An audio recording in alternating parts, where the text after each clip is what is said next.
I never imagined my life would shatter in a single night. I thought I knew betrayal, but not like this.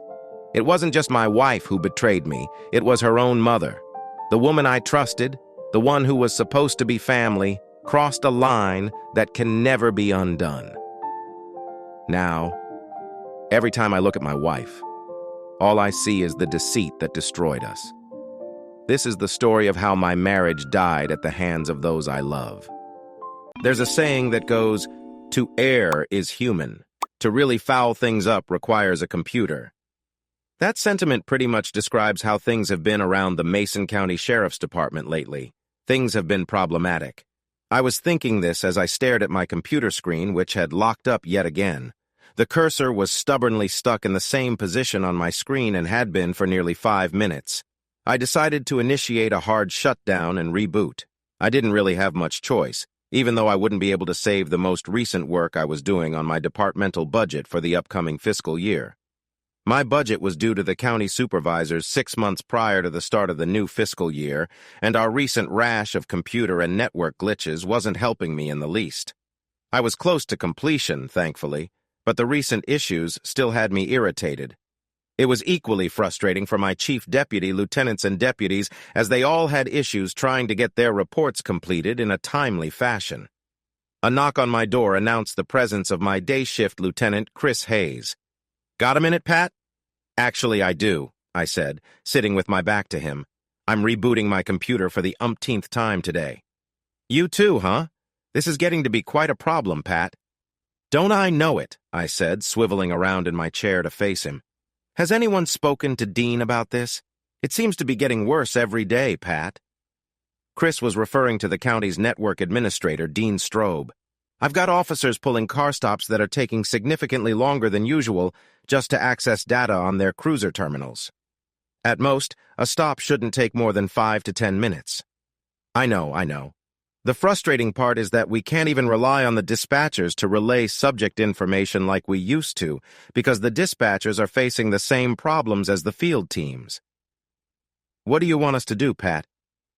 "Just keep doing the best you can for now. I'll contact Mitch Monahan to address this issue and let him know that I'm taking matters into my own hands for public safety. I'm as frustrated as you are." "We'd appreciate that, Pat," Chris said, standing up. "Just out of curiosity, what do you think Dean's issue is, anyway?" "I really don't know," I sighed. "All I know is that he has been calling in sick frequently, and when I've seen him, he looks exhausted. I might need to talk to him to find out what's going on. All I know is something needs to be done. Everything here depends on it. I'll let you and the other shift commanders know what I find out." "Okay, thanks, Pat." "No problem," I said, turning back to my workstation, only to be greeted by the blue screen of death, indicating that my computer wasn't even booting up. I could only hope that my completed budget work was still saved somewhere on the county's servers. Dean Strobe used to be extremely reliable. Now it's hit or miss trying to get anything done around here. The problem started gradually, with occasional glitches that were resolved quickly. But about a month ago, things worsened, and we began experiencing network and individual computer issues almost daily. My specialty is law enforcement. To be honest, I'm not very knowledgeable about technical issues, especially when it comes to computers. Fortunately, I know people who have always been able to help me out in a jam, and that's where a young woman named Tanya Fulbright came in. Correction, Tanya Fulbright Hayes, to be precise. She was now the wife of Lieutenant Christopher Hayes. I grabbed my office phone and quickly hit the speed dial for the office of the county administrator, Mitch Monahan. Mitch Monahan handled matters for Mason County and its supervisors similarly to how the city administrator managed affairs for Red River Falls. "County Administrator's office," a young lady answered. "Good afternoon," I replied. "This is Pat Quinn. May I please speak with Mitch?" "I'm sorry, Sheriff. Mr. Monahan is in a meeting right now with the county engineer. Can I put you through to his voicemail?" "Actually, I really need to speak with him. Could you please see if he'll take my call?" "I'll try," the receptionist said, sounding a bit reluctant. I waited on the line for about 30 seconds before Mitch picked up. "Pat, how's it going?" "Not so good. Did I hear correctly that your receptionist said Chuck Pope was in there with you?" Chuck Pope was the Mason County engineer. All county buildings, construction, and road projects fell under the purview of Chuck Pope and his office. "Yes, he is, Pat. He and I were just having a discussion about all of the computer issues everyone seems to be having. Well, speak of the devil, I said. That's exactly why I wanted to talk to you myself. Here, Pat, let me put you on speakerphone so we can all brainstorm a little bit. Afternoon, Pat, Chuck Pope said in his booming and friendly voice. Chuck Pope was a big man, 6'3" and 250 pounds easily. He had played football as a defensive lineman at Kansas State University back in the 1980s. Hey, Chuck, you having the same issues we are? Yeah, we're all facing similar problems, Pat. Any suggestions on how to deal with it? Actually, I do, I said. But first, do either of you know what Dean Strobe's status is? Not sure what his issue is, Pat, Mitch answered. I just know that he called in sick earlier this week and hasn't been back in the office since. He's been gone 3 days now. Any idea if he plans on coming back this week yet? His assistant said no when I talked to her this morning, Chuck said. She made it sound like he'd be gone all week. Well, if that's the case, I continued, I'd like to take matters into my own hands. If you gentlemen don't have a problem with it, I'm pretty sure I can get the problem taken care of and have us all back up and running within a matter of hours, maybe a day at the most. Do what you have to, Pat, Mitch replied. Keep me posted. If you need to hire outside help, just make sure it is someone you can trust. I'll do that, Mitch. Is the contractor rate still the same, or did it go up this year? Same as last year, Pat, Mitch answered. Gotcha. Okay, I'll get working on this, and things should be better by the time you all get to work in the morning. Sounds good, Pat, Mitch said. Take care, Pat. Good talking to you, Chuck answered. Thanks, guys, I said, hanging up. My next action was to get Chris Hayes back into my office, so I went out to his cubicle where he was talking with 2 of his deputies. I didn't mind, since there wasn't much they could do, and their shift would be ending soon, so there was little point in sending them back out on patrol for the remaining time before the next shift started. Chris, can I chat with you for a minute? Sure, Pat, he said. I'll see you guys tomorrow, he said, finishing his chat with the 2 deputies. Once inside my office, Chris asked, What did you find out, Pat?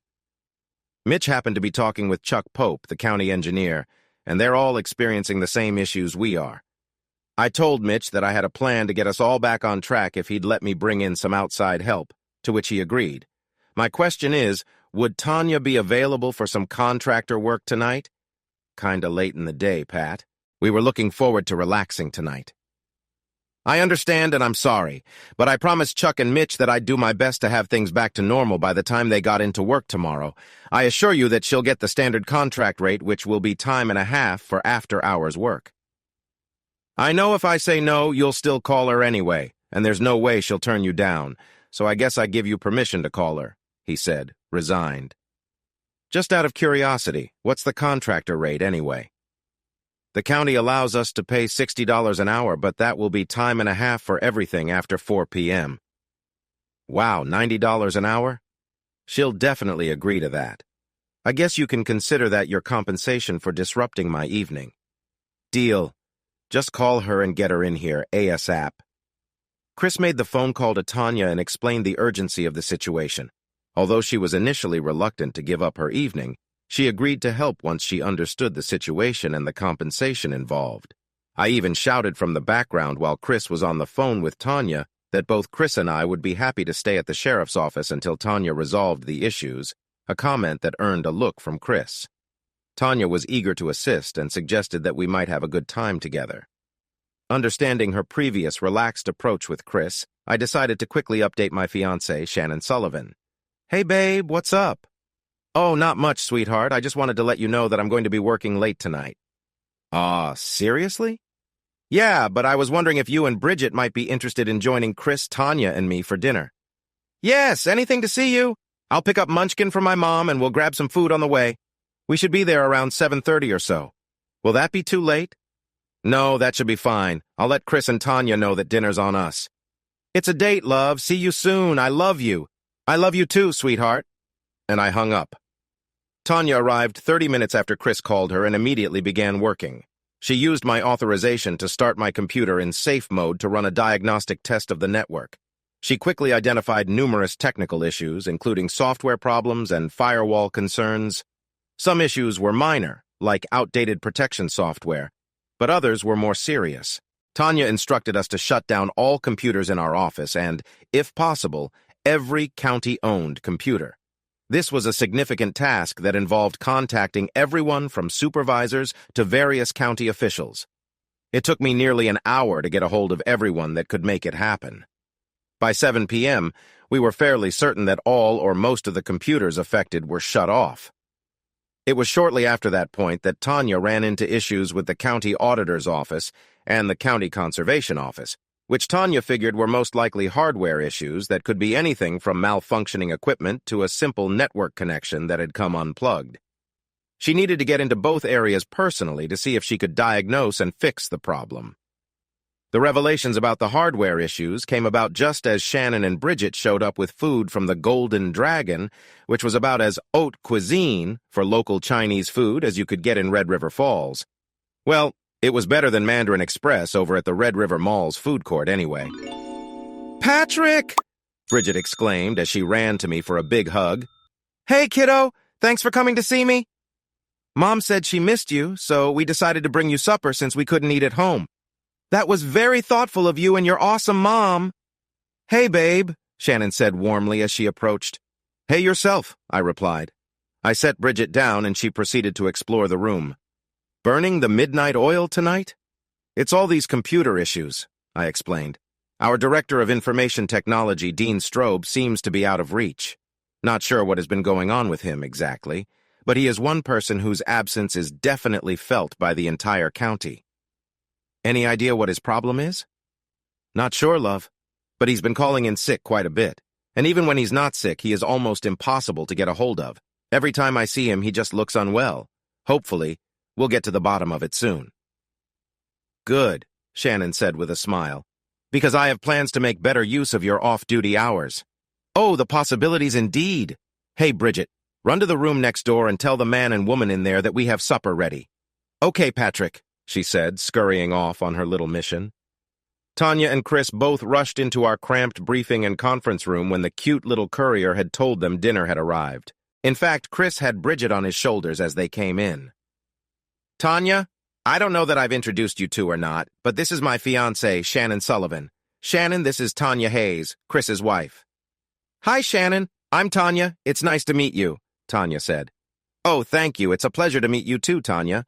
I really admire your unique style." "Thank you. Some of my designs are still in progress, but I'm excited about them. I love expressing myself through art." "Where did you have them done?" Shannon asked. "I got a few done while I was still going to MIT. The rest I had done after moving back to Red River Falls at the skin graft. Do you have any tattoos?" "Oh, no, I've never had any," Shannon said with a smile. "You have such a lovely look. I'm sure a lot of artists would be excited to work with you." Chris Hayes and I just looked at each other and smiled as the two women continued their friendly chat. I could see that Shannon was genuinely interested in Tanya's unique style, and Tanya was clearly enthusiastic in sharing her interests. "Let's eat," Chris said, bringing the focus back to dinner. "What do we have?" "I got a variety," Shannon said. "I brought Mushu pork, cashew chicken, General Tso's chicken, sweet and sour chicken, lo mein, orange beef, and Mongolian beef." "Sounds delicious," Tanya chimed in. We dug into the various entrees while Bridget regaled us with her stories from school. She was now nearly 9 years old and a very precocious third grader. She didn't care much for any of the entrees the adults were eating, but opted for a chicken pot sticker and some noodles, as well as the lion's share of the fortune cookies. Chris and I mostly ate in silence as we listened to Shannon and Tanya chat throughout the meal. It was apparent that they were becoming fast friends, and Tanya seemed particularly fond of Shannon. Before we knew it, the time had flown by and it was nearly 9 p.m. Tanya still needed to get into the auditor's office, which was easy enough as I could open it for her. The auditor's office was located in the courthouse along with the sheriff's office. However, the county conservation office was almost a mile away, and I would need Alton Berglund to get access for us. I gave Alton a call and let Tanya into the auditor's office so she could do her work. Sure enough, there was a simple network cable that had become kinked and frayed. Fortunately, Tanya was able to fix it easily and solve the auditor's problem quickly. I said my goodnights to Shannon and Bridget and walked them to the car, thanking them both for bringing us all supper. "See you at home soon?" "Give me about an hour or so. Hopefully I'll be home in time to watch The Tonight Show with you. It's a date. I love you, she said. I love you too. Be home in a bit. Alton Berglund met Tanya, Chris, and me at the conservation office. I could tell he was a little annoyed at having to come in, but I also knew that he would have been more frustrated if his network was still down in the morning. Alton was the county conservation director and was in charge of a lot of agricultural programs and also ran the county park system. I hope you get Dean sorted out for this, Alton chided me. Well, I'm not sure it's my job to get him sorted out. I consider Dean a friend, though, and I'll certainly be talking to him about this. Somebody needs to address the situation with him, Pat. Oh, come on, Alton. Dean is usually very reliable. You think this mess is acceptable? You have a different view on what doing a good job means, Pat. Dean doing a good job would mean my work would be done instead of dealing with this issue at 10 o'clock at night. I said usually, Alton. It has only been in the last month or so that things have gotten problematic. Mitch wants to have a meeting with everyone at some point, and we'll get to the bottom of things. We better, Alton said firmly, or there will be consequences. Oh, whatever, Alton, I said, brushing him off. I'm going to check on how Tanya's coming along. At that moment, both Chris and Tanya came to the front door announcing that the problem was fixed. A network connection had come unplugged, but was in a location that was not easy to find. That's it? That was the problem? Alton asked, incredulous. Yep, pretty easy fix, Tanya said. All that for an unplugged wire. You need to address these issues, Pat. Why is it my responsibility? You just said he was a friend of yours. You sure don't want me to have to step in. There will be more serious consequences if I have to get involved. I just rolled my eyes at Alton and turned away. Hey, don't you roll your eyes at me, Pat, or I'll what? I demanded. Alton just paused. Don't get confrontational with me, Alton. I have no idea what Dean's problem is, but yes, he is a friend of mine, and I'm going to do whatever I have to in order to help my friend. He's been a phenomenal IT guy for this county so far, at least until lately. So spare me your complaints until we have an actual answer, okay? Alton took a deep breath. Look, Pat, you were just being unhelpful, Alton. You're lucky you got appointed to your position and didn't have to face an election like most county officials. You'd never get elected to be the dog catcher. Alton knew better than to say anything and just turned around to lock the conservation office. Chris, Tanya, and I all headed to our cars. I can't thank you enough, Tanya. Oh, I can think of some ways, Patsy. Chris just shook his head and unlocked his car. No, really, Tanya, you did us a huge favor. You're not out of the woods yet, Pat. There is still a lot more work to be done. Don't be surprised if your email is still acting up, and I would seriously limit or eliminate the use of thumb drives as much as possible. Memory sticks can spread viruses. Okay, I chuckled. I'll do that. We said our goodbyes and headed home for the night.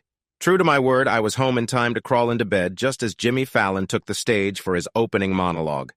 Even though it was a fairly warm spring night, I saw that Shannon was tucked under the covers, bedspread and all.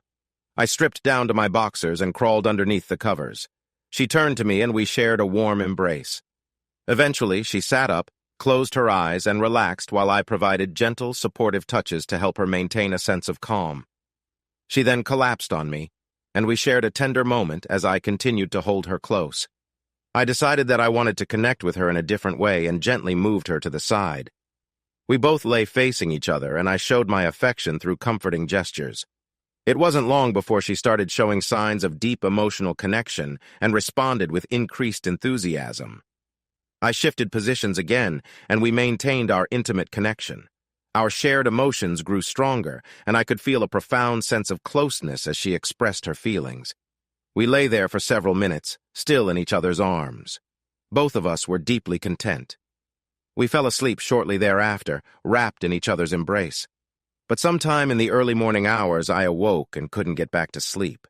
I was troubled by what was going on with Dean Strobe, and was frustrated that I hadn't yet found the source. Dean was not the type of person to neglect his duties. He had always appeared highly professional. I had often wondered if his computer skills might match those of Tanya, but his recent performance and actions had cast doubt on that notion. I finally fell asleep around 3 a.m. after deciding that I would definitely get to the bottom of things tomorrow. Shannon was at work by 7 the next morning, and I helped Bridget get ready for school. Although she could have taken the bus, She always felt more special when I dropped her off at school in my marked Ford Expedition with Mason County Sheriff written on the side. Bridget enjoyed it when I turned on the emergency flashers briefly as I pulled away from the curb. As I arrived at the office, I was greeted by my secretary, Karen Landingham. "Pat? Mitch Monahan called just a moment ago. There is an urgent meeting scheduled downstairs in the supervisor's meeting room at 9 o'clock. All department heads and elected officials are requested to attend." Did Mitch say what it was about? Karen looked uneasy. He mentioned it was related to Dean. "Okay," I nodded, turning and heading into my office. I checked my email first thing, but as Tanya had mentioned, the email system was still malfunctioning. I had hoped she would be able to fix it today, but she said she had other commitments and wouldn't be available until after 4 o'clock. I wondered if Chris Hayes had influenced her timing, but I couldn't force her to adjust her schedule. Regardless, I appreciated her assistance with the computer issues whenever it was possible. At 10 minutes to 9, I started making my way downstairs to the second level of the courthouse. The entire top fourth floor of the aging building belonged to the sheriff's department, which also housed the old jail. The assessor, auditor, treasurer, Veterans Affairs Director, recorder, clerk of court, driver's license station, and county attorney all had their offices scattered throughout the building. The two main courtrooms, judges' chambers, and the county supervisor's offices and meeting rooms were all located on the second floor. I also had one deputy who worked in the basement of the building, Deputy Lieutenant Amy Van Deekum, who was in charge of the jail and also ran our property and evidence room. I was fortunate to find her additional space because FEMA determined that the original fallout shelter no longer met federal standards. It was yet another of many challenges I would address with the upcoming referendum for the new public safety center. All of the elected officials and department heads were present and gathered at the tables, arranged in a large square so everyone could see one another. At the far right and center was a spot reserved for Dean Strobe. It was clear that Dean was facing criticism from everyone for recent issues. While it was necessary to address the situation, I didn't think a public discussion was the best approach. Most everyone was casually chatting when I walked in, and the conversation was almost entirely about Dean. Although I wasn't extremely close with Dean, we were friends. Clarissa and I had shared meals with Dean and his wife Mercedes when we were still married. Mitch asked everyone to take their seats and then announced that he would bring Dean in to speak with us. I was actually surprised, since Mitch had mentioned yesterday that he thought Dean was going to be out of the office for the remainder of the week. We all sat down and waited about a minute or two before Dean arrived with Mitch. The main entrance to the room was closed, with signs posted that read, "Closed door meeting in session. No admittance." Dean Strobe looked unwell. His clothing appeared rumpled, as if he had not changed from the previous day. His hair was unkempt, and he had not shaved. He had the look of someone who was struggling, and I couldn't quite understand why. Dean was intelligent, decent-looking, and personable without being arrogant. He was friendly and engaging, but not overly attention-seeking. He was a good conversationalist and very knowledgeable. His wife, Mercedes, was attractive and outgoing. They had 2 children, and they had always seemed like a happy family. Mercedes was more sociable, especially in social settings. Despite their differences, there was no reason to question their relationship. I wondered if Dean's recent performance issues at work might be connected to personal challenges he was facing. "Dean," Mitch Monahan began, "I'm glad you were able to join us for this meeting." "I'm glad I could help," he responded quietly. "Dean, the reason we have all gathered here this morning is because we have concerns regarding our network and each department's ability to use it. Specifically, we have questions and issues we would like to address with you. It is the general consensus that numerous technical problems have seriously hampered our work and the mission of each county department. I'm going to go around the room as almost everyone has issues they would like to address directly. We'll start with County Treasurer Ann Dunseth. Madam Treasurer, this meeting was definitely formal." "Mr. Strobe," Ann began, keeping it formal, "we have been catching a lot of flack from the public because of ongoing issues with the network. Citizens come to our office daily to get licenses, renew licenses, and register vehicles. We have auto dealers who are very frustrated with us as they are losing sales because of issues with trying to title and register a new car with us due to ongoing problems with our computers." We have had to turn people away numerous times and ask them to return on a day when our system is functioning and hope it is actually working when they return. People coming from Royal Fork on the far western part of the county have to drive 45 minutes to get here.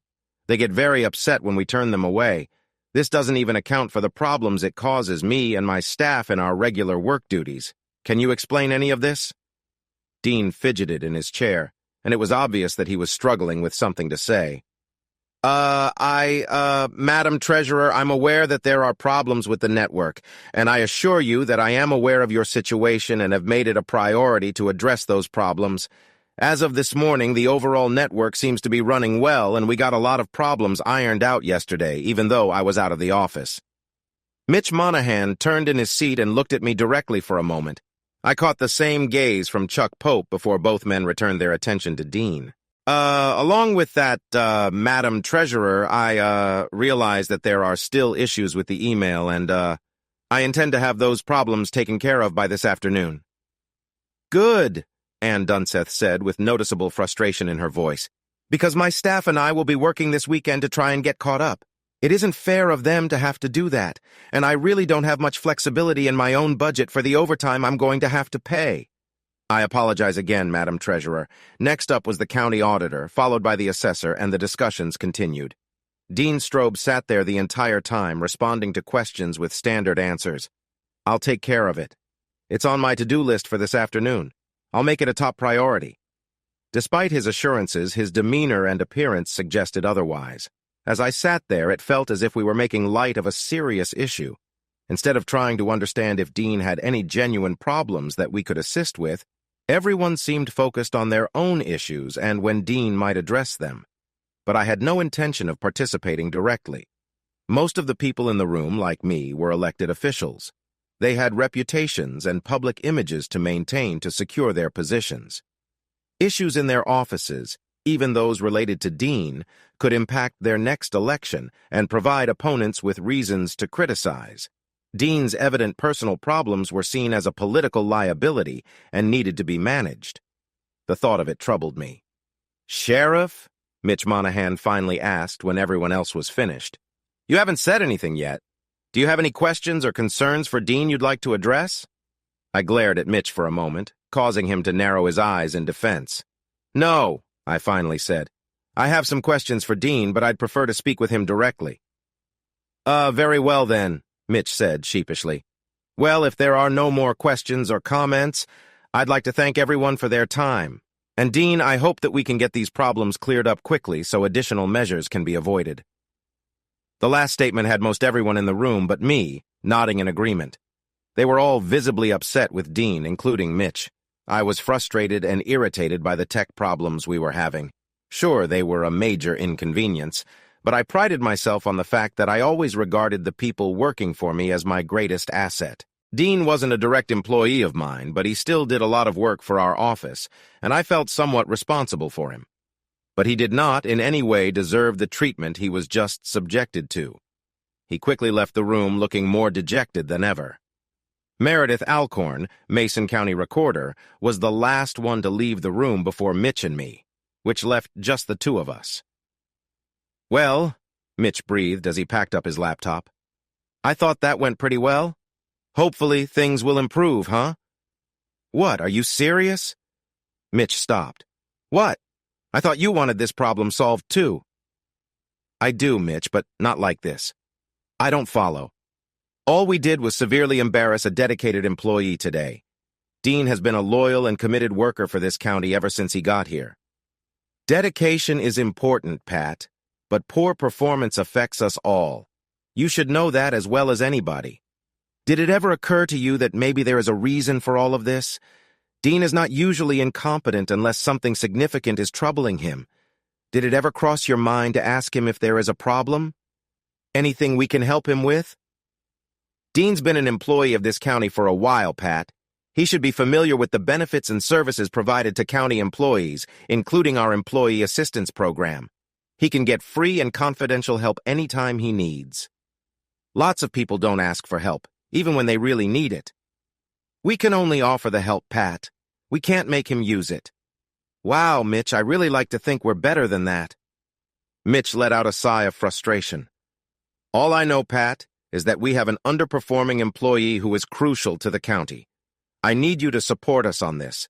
If Dean doesn't improve, we may have to let him go. And all I know, Mitch, I said, walking up to him and staring him in the eye, is that if you ever publicly humiliate another longtime county employee like that again, I am seriously going to confront you about it. I headed out the door to the meeting room, turned one last time for emphasis, and said, I am going to confront you about it. I just hope the poor guy didn't have too much trouble collecting himself after that. It was a good thing that the meeting took place on Friday because I really needed a weekend off. True to his word, Dean managed to get the email system back up and running again. However, he left as soon as that was done and subsequently failed to get some long-awaited software installed in the system for the County Veterans Affairs Office, which frustrated the VA administrator. No sooner had Dean solved one problem than he had created another one. There wasn't much I could do, so I was determined to enjoy the Memorial Day weekend and the unofficial start of summer. Every village, town, and city in the Midwest has its own local holiday or festival, and Red River Falls was no exception. Every year, on Memorial Day weekend, the entire downtown area of Red River Falls shuts down for the Great Gateway Festival. This festival celebrates the history of Red River Falls as a gateway on the pioneer trails leading to the Great Northwest Territories of Wyoming, Montana, and Oregon. The festival featured a massive parade, a large carnival that took over the park at the Central Square, and various other events. There was a Civil War reenactment in a nearby park, and a significant barbecue competition. A bandshell was set up on one of the closed-off streets, and street dances were held on Friday, Saturday, and Sunday nights. Shannon and I decided to take her daughter Bridget and my boys, Nick and Jake, to experience some of the festival events, starting with the parade on Saturday morning. The weather was perfect, the streets were lined with spectators, and I was able to enjoy myself. The Red River Falls Police Department provided most of the staffing for the 3-day festival, with minor additional support from my department, reserve deputies, the police reserves, and the Civilian Emergency Response Team. Chief Roy Banks had a long-standing preference to minimize collaboration with the Sheriff's Department, a sentiment dating back to the days of my predecessor, Sheriff William Bud Roberts. The parade was enjoyable and entertaining. While many entries were local businesses using the parade for promotion, I particularly enjoyed the antique cars, tractors, and equestrian entries. The parade was so extensive that it lasted for well over 2 hours. Afterwards, Shannon, Nick, Jake, Bridget, and I headed over to the large carnival to enjoy some food, rides, and games. Just as we arrived, we ran into some unexpected company. Patrick? I turned to see that it was none other than my ex-wife, Clarissa. Clarissa, I said, smiling politely. What a surprise. Mom! The boys ran over and hugged her, which brought a warm smile to her face, though it also seemed a bit wistful. Hey, boys! What a nice surprise! We just finished watching the parade and we're heading to the carnival. Would you like to join us? Jake asked eagerly. I'd love to, but I'm waiting for some friends. We'll join you in a little while, okay? Okay, Mom, Nick replied. Here, Nick, I said, handing him a $20 bill. Why don't you go get some ride tickets and take Bridget with you? Make sure she gets to enjoy a ride, too. Sweet! Thanks, Dad! See you over there, Mom! The 3 kids dashed off excitedly. Bye, Mom! Bridget called back to Shannon. The kids clearly enjoyed each other's company. I hoped their bond would continue, as Nick and Jake seemed genuinely protective of Bridget and regarded her as a little sister. We'll meet you by the bumper cars, I called after them. And Nick, make sure you share with your brother and Bridget. I turned back to Clarissa, realizing that Clarissa and Shannon had never met. Clarissa, I began slightly awkwardly, this is Shannon Sullivan, my fiancée. Bridget is her daughter. Clarissa smiled, though there was a hint of tension when I mentioned Shannon as my fiancé. It's very nice to meet you, Shannon. I've heard many good things about you from Nick and Jake. They really like Bridget. She's a lot like you. Thank you, Clarissa, Shannon said warmly. Nick and Jake are wonderful young men. I can see you've done a great job with them. Thank you, Shannon, and I must say, you look lovely. Thank you, Shannon blushed. I was just going to say you look amazing yourself, she said. I recalled a similar conversation earlier this week when I introduced Shannon to Tanya Fulbright Hayes. I hoped my ex-wife wasn't going to start showing too much interest in my new fiancé, as that could be quite awkward. "And you mentioned waiting for some people?" I asked, hoping to steer the conversation in a different direction. "Yes. Actually," Clarissa said, "here they come now." I turned and was surprised to see who was approaching. It was my former mother-in-law, Miss Caroline Bennett, and her partner, Martin Belmond. I was genuinely pleased to see them. However, another person in the group was someone I was not thrilled to see, Tom Wellington, a local businessman who had previously competed against me in an election. "Patrick, is it really you?" Caroline rushed up and hugged me warmly. "Yes, it is," I said, catching my breath from the embrace. "You look absolutely wonderful." "Thank you, Caroline. I'd like to introduce you to my fiancée, Shannon Sullivan." "My goodness, you're lovely. It's a pleasure to meet you," Caroline said. "Thank you so much," Shannon replied, smiling. "Where are my grandsons?" Caroline asked. "They went ahead to the carnival. They wanted to get a head start on the fun." "Patrick!" Martin Belmond extended his hand to me, and I shook it warmly. "It's great to see you. It's a pleasant surprise to meet you here." "It is indeed," I agreed, turning to Shannon. "This is my fiancée, Shannon Sullivan." Her little girl, Bridget, ran ahead with Nick and Jake over to the carnival. "A pleasure, Shannon," Martin said, extending his hand. "Likewise," Shannon said. "It is very nice to meet you, Shannon," Caroline said, shaking hands too. "Nick and Jake absolutely raved about you when they visited us at Easter." "I absolutely adore your grandsons too, Miss Bennett," Shannon replied. "Oh, stop with the formalities," Caroline half chided, smiling. "Please call me Caroline." "Okay, thank you, Caroline." "Well, well, well," Tom Wellington said, strolling up behind Clarissa and placing his arm around her waist. "If it isn't our esteemed sheriff." "Hello, Tom," I mustered. It was all I could do to be polite. The idea of Clarissa dating someone had crossed my mind often, and the thought never bothered me. At least, that is, it didn't bother me until I heard that she began dating Tom Wellington. Tom was a fairly successful local businessman who apparently thought that business success could automatically equate to being sheriff. "So what brings the good sheriff out of his office high atop the courthouse on this lovely day?" He was being rather condescending. "The same as you, Tom. Just enjoying the festival along with my family. By the way, allow me to introduce you to my fiancée, Shannon Sullivan." The next moment was priceless for me. My ex-wife, Clarissa, was still a very good-looking woman, but Shannon's elegant presence was striking and noticeable. The confident look Tom had on his face quickly faded as he took in Shannon's impressive appearance. Her little girl, Bridget, ran ahead with Nick and Jake over to the carnival. "A pleasure, Shannon," Martin said, extending his hand. "Likewise," Shannon said. "It is very nice to meet you, Shannon," Caroline said, shaking hands too. "Nick and Jake absolutely raved about you when they visited us at Easter." "I absolutely adore your grandsons too, Miss Bennett," Shannon replied. "Oh, stop with the formalities," Caroline half chided, smiling. "Please call me Caroline." "Okay, thank you, Caroline." "Well, well, well," Tom Wellington said, strolling up behind Clarissa and placing his arm around her waist. "If it isn't our esteemed sheriff."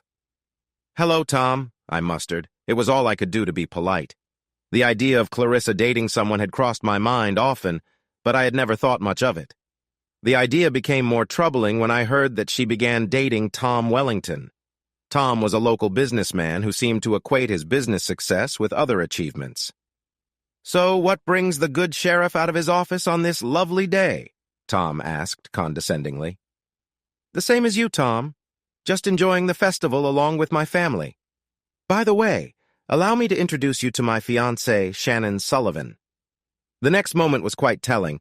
My ex-wife, Clarissa, was still a very attractive woman, but Shannon's presence had an undeniable impact. Tom's confident demeanor faded when he saw Shannon. "Pleased to meet you, Shannon," Tom said, offering his hand with a grin that seemed out of place. "Come on," Caroline said, breaking the ice. "Let's all stroll over to the carnival and see what the kids are up to. It will give us girls a chance to get to know one another." "I'd like that," Shannon said. "Me too," Clarissa said, softening a bit. Tom Wellington walked alongside Clarissa, holding hands, though Clarissa seemed uncomfortable with even the slightest public displays of affection. Martin Belmond and I slowly made our way over to the carnival behind the others. This gave us a chance to catch up a bit. "So, how are you and Caroline doing these days?" Well, it's funny you should ask. Things are going quite well for us. There have been some new developments that have really strengthened our relationship. Terrific! You look great, by the way. Considerably slimmer than the last time we met. Indeed, I've lost over 60 pounds. Thanks to my improved health, my physician has reduced many of my medications, and I am now able to manage my diabetes through diet, exercise, and non-insulin medications. I feel better than I have in years. That's incredible, Martin. Yes, it is.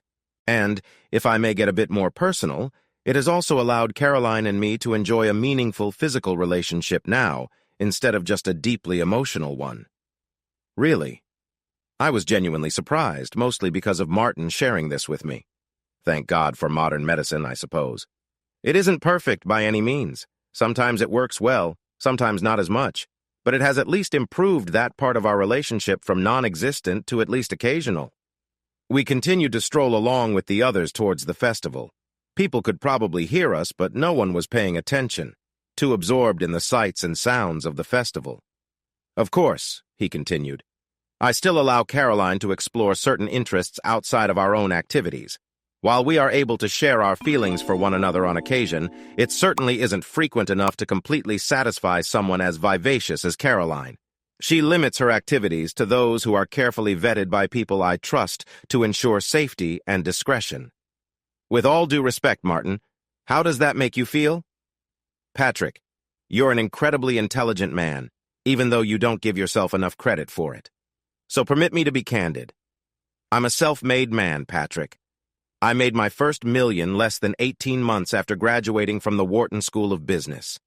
10 years later, I surpassed a net worth of $100 million.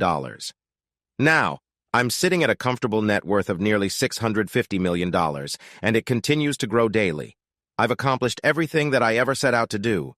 In short, Patrick, I have nothing to prove to any man on what it means to be a success in life, and I need validation or approval from no one. I understand, I said. I knew you would, Patrick. So when it comes to my relationship with Caroline, I take comfort in knowing that I can provide a life for Caroline that she never could have dreamed of with any other man. And, in a very real way, I can ensure she is content and fulfilled, whether it's with me or someone of my choosing. I have to say I admire you for that, Martin. I'm not sure I could be so trusting and confident in that regard. Things change as we get older, Patrick. I've learned to look at things from a different perspective. My first wife, Sophie, passed away, as you well know. I have the relationship with Caroline that I do because of the relationship that I had with Sophie. Sophie and I did it right. I loved her from the moment I met her until the day she passed away in my arms in that hospital bed. I care for Caroline deeply. I'm quite sincere in that regard. But Sophie will always be my wife in my mind. Sophie was truly my soulmate. Caroline and I can be something special when we are together, but we can also remain confident and secure in our relationship with one another even when we're apart. I provide everything else she needs. You're an amazing man, Martin. Caroline and I both think you're an amazing man too, Patrick. Caroline still thinks quite highly of you. She was genuinely pained by what happened between you and Clarissa. She truly felt you deserved better. Neither Caroline nor I hold Tom Wellington in as high esteem as we do you, Patrick. For what it is worth, you will always be very special to Caroline. Thank you, Martin. That means a lot. We continued our stroll towards the carnival to catch up with the ladies and Tom. They had managed to gain quite a lead on us as Martin and I visited. So, how are things in the ever-exciting world of law enforcement? Things are going well, I must say. I imagine it is quite different being in a leading role instead of a supporting one. Yeah, I chuckled. It definitely is. But in a good way. I'm currently working on my budget for next year and drafting a proposal for a new public safety center that I hope can be considered for a public referendum either this year or next. This year might be a bit ambitious, but I remain hopeful. What does this new facility involve? And is there any way I can assist in making it happen? Well, since you ask, it would be a multi-department facility housing a new sheriff's office, a Red River Falls police headquarters, and a new fire station for the city of Red River Falls.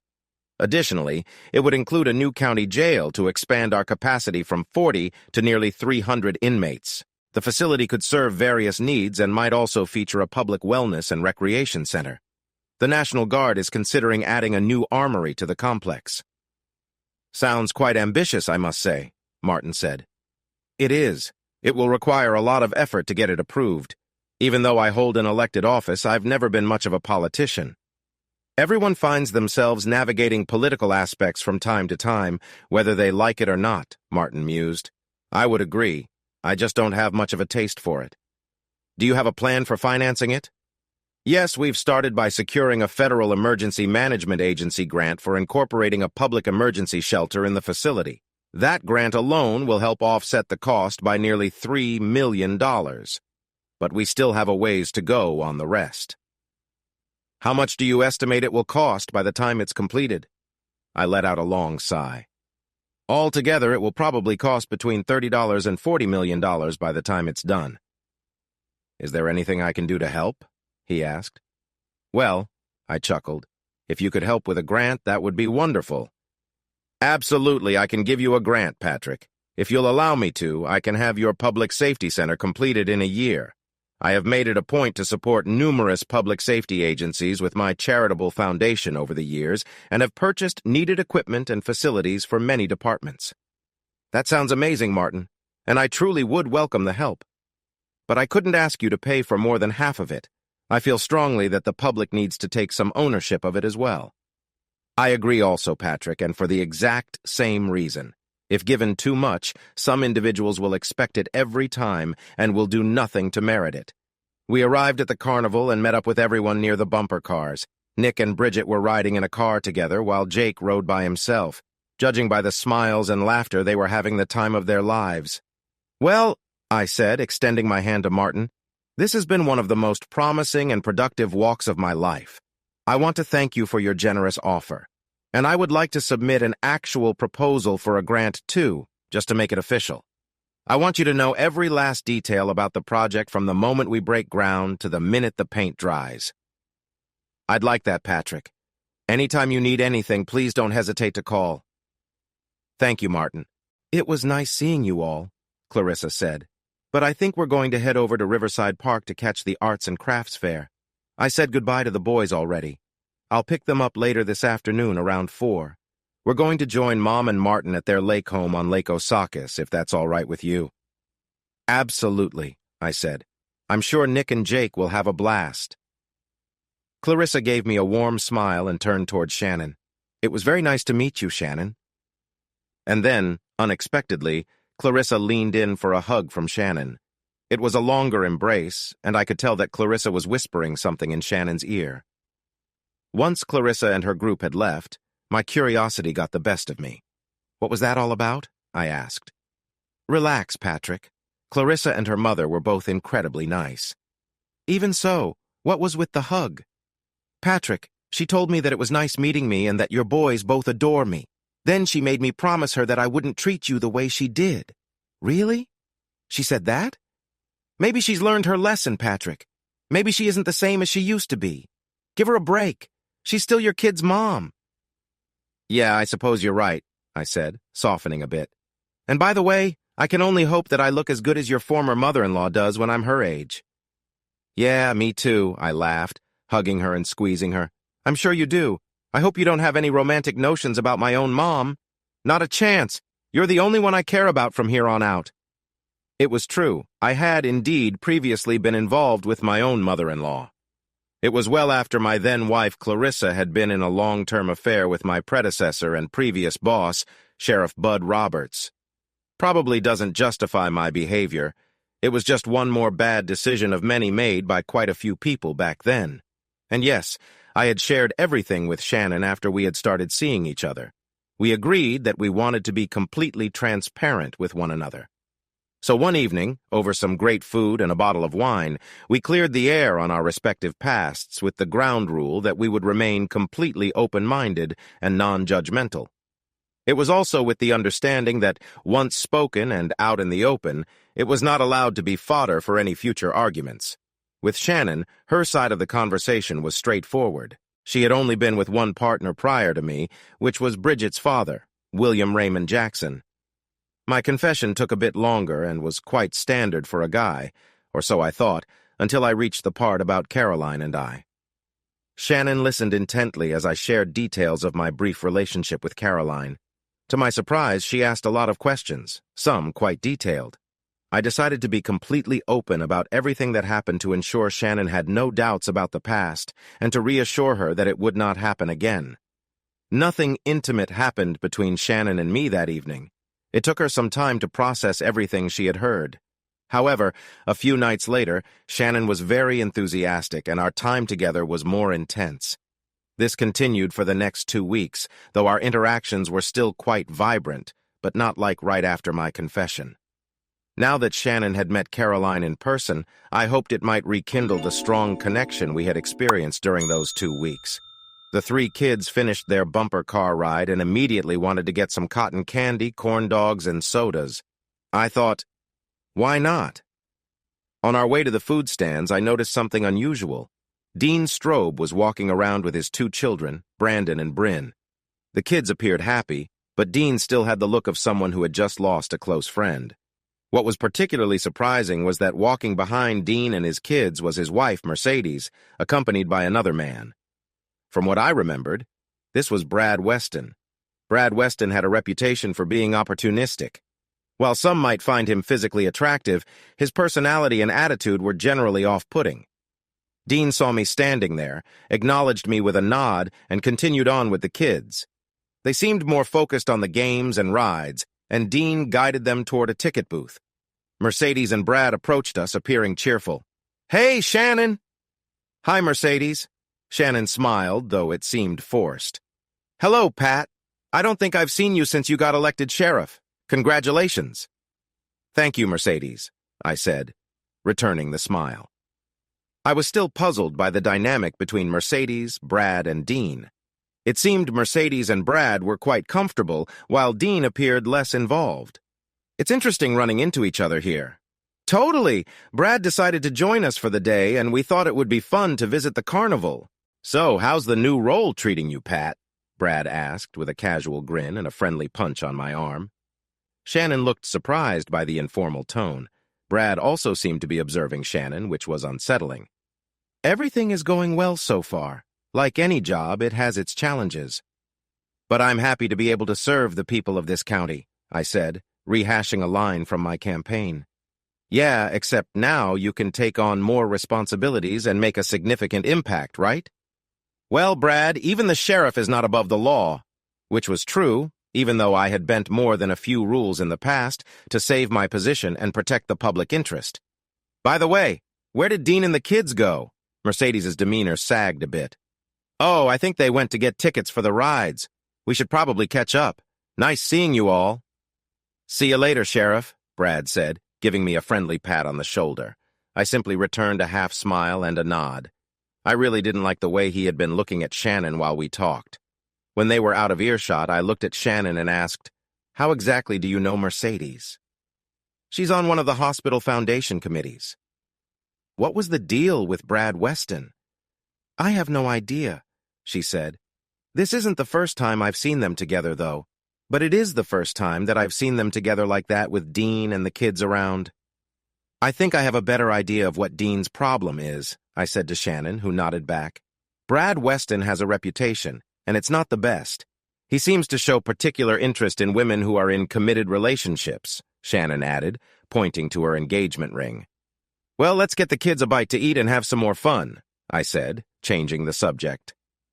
I did look back one more time, and saw Dean Strobe standing along the fence surrounding the tilt-a-whirl that his kids were riding. Mercedes and Brad continued to stroll along the midway, now holding hands. Dean appeared to be watching them, and when he caught sight of me, I nodded and gave him a wave, which he returned before turning his attention back towards his kids. We spent nearly 2 hours at the carnival, eventually just buying the kids unlimited ride wristbands. I also spent nearly $150 on carnival games for the kids, ensuring that each of them brought home a prize or stuffed animal, which could have been bought for about $20 in any store. But they were happy, and everyone seemed to be enjoying themselves. It didn't bother me much that Clarissa and Shannon had gotten along so well. Maybe I had underestimated Clarissa's ability to reconnect with the person I first knew. Although I could never trust myself enough to pursue a romantic relationship with her again, perhaps I could learn to trust her as a friend. She was still the mother of my 2 boys.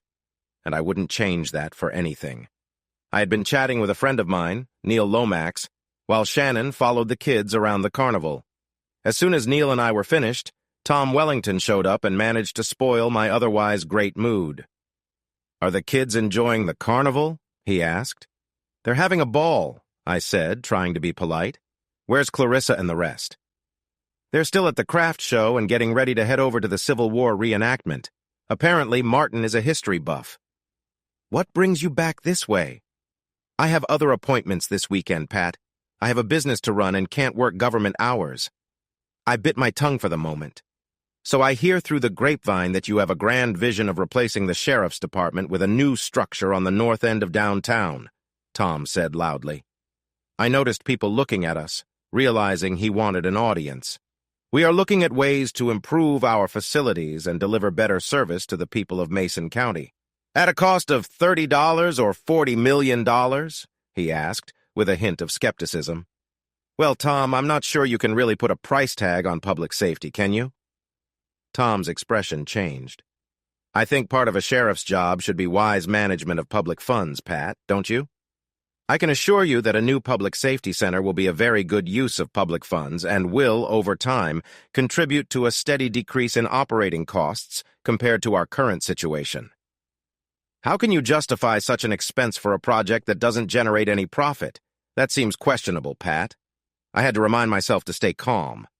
"I realize, Sheriff, that you might not be familiar with the private sector, but I am. I believe fiscal responsibility is important, but so is ensuring public safety. My priority, Tom, is protecting the public. That's what the sheriff's office is for," I emphasized, trying to stay composed. "I think you could improve your facilities for less. Focusing on the sheriff's office alone might be more prudent. There's a lot of extra in your proposal that could be cut." Tom's comment elicited some laughs from the crowd, which was frustrating. "That's your opinion. However, my proposal is moving forward as planned because it's the right thing to do. Now, if you'll excuse me, I'd like to get back to spending time with my family." "You're making me consider running for sheriff again, Pat," he said as I walked away. I chose to ignore the remark and headed back towards Shannon and the kids. I heard a citizen cheer Tom on. "Way to go, Tom! You tell him!" Shannon and the kids were near the Ferris wheel, enjoying funnel cake. "Hey, babe, can you watch the kids for a few minutes? I need to discuss something important with someone. I'll be back soon." "Sure," she replied, giving me a quick kiss. "Hurry back. The kids want to go on a few rides with you." "Will do." I headed back towards where Tom and I had just talked, noticing him walking towards the edge of the carnival. I followed discreetly, looking for a more private area. During Tom's previous campaign against me for sheriff, I had Tanya investigate his background. The findings were surprising, but I didn't use them at the time, assuming I would win the election. However, Tom had been scrutinizing my every move since then, and it was becoming increasingly frustrating. His critiques were gaining traction and could pose a threat if he decided to run again. Interestingly, you don't need to be a certified law enforcement officer to run for sheriff. You only need to win and complete a brief course from the state academy within the first 6 months. Tom took a shortcut through an alley, likely heading back to his car near his downtown office. To my amazement, he was actually listening to an MP3 player as he strolled and never heard me approach from behind. There was absolutely no one around to even watch us. I approached Tom from behind and turned him around, pressing him gently against the brick wall of one of the buildings lining the alley. Tom quickly removed his earbuds. "What are you doing?" he demanded. "The question is, what are you doing?" "I'm walking back to my vehicle, Sheriff. Is that a problem?" "I'm not talking about now. I'm referring to your speech back at the carnival. Is it wrong for a citizen to question the activities of our elected officials? Isn't that what the Constitution allows?" I leaned in slightly. "I'm only going to say this once. Back off." Tom smirked and chuckled. "Is that supposed to intimidate me? Trying to silence me with a show of force? If you think that's going to work, you've underestimated me. I'm not here to intimidate you. I'm here to make a point." "A point? Coming from you, it's hard to tell the difference." "Here's the difference. A point is about making a clear statement. Do you understand now?" Tom reached down and picked up his glasses that had fallen, rubbing his face gently. "You just assaulted me, Pat," he said, visibly shaken. "No, I was just making my point." "Yes, you could. But you won't," I said calmly. "What's going to stop me?" he demanded, struggling to keep his growing rage and fear under control. "I am," I said, moving just inches from him. "You see, Tom, I have a serious problem with local businessmen who think they can run a law enforcement agency better than me just because they happen to be a semi-successful entrepreneur." "I'm a successful businessman," he said. "That's your opinion. But the fact remains that you don't have a clue how to run the sheriff's office. The citizens of this county need this new public safety center. The police outgrew their offices years ago. The fire department operates in a building that has been added onto like a jigsaw puzzle from when it was built during the time they still used horses. And I don't need someone coming along and trying to talk the public out of voting for this plan. Someone like you." Tom was still trying to regain his composure. "And what makes you think I'll stay quiet about this, Pat?" "McInnes Deerfield." Tom's eyes narrowed. "McInnes Deerfield? What does that have to do with anything?" It was time to reveal a crucial detail to Tom Wellington. "You had a growth fund that you started in your office that was stocked around 90% with shares of McInnes Deerfield." "So? I'm a financial planner and securities trader, Pat. I have numerous funds that my clients purchase shares of for their retirement plans." "Yes, you do," I continued. "But McInnes Deerfield was different. McInnes Deerfield was once one of the fastest-growing energy companies in the country, having developed numerous and profitable oil fields up in North Dakota and gas fields out in Wyoming." "What does their success have to do with this, Pat?" "It has to do with you, Tom. I know for a fact that you graduated from the University of Oklahoma with Derek McInnes, the CEO of McInnes Deerfield, and the son of the company's co-founder, Devlin McInnes. You and Derek also happen to be fraternity brothers in Tau Kappa Epsilon. Furthermore," I continued, "I happen to know that you and Derek McInnes remained quite close over the years. I also know that you owned a significant portion of the McInnes Deerfield stock in your growth fund." Tom was calming quickly. I could tell that he was surprised by how much I knew about his McInnes Deerfield connections, although he tried to deflect. "What do you think you know about my investment funds, Pat? I've never seen you in my office. You've never bought any stock from me. How could you possibly know anything about my business?" "Because I make it my business to know these things, Tom. And because two of my deputies, Lance Bowe and Russ Daniels, happened to invest in that stock and lost a considerable amount of money. That might not be a lot to you, but it's significant for them." Last fall, just before the election, McInnes Deerfield unexpectedly filed for bankruptcy. It all centered on a major issue involving the company's finances, caused by Devlin McInnes himself. At his age, he was unlikely to face serious legal consequences. "Big deal, Pat. That was widely reported. You're not telling me anything new."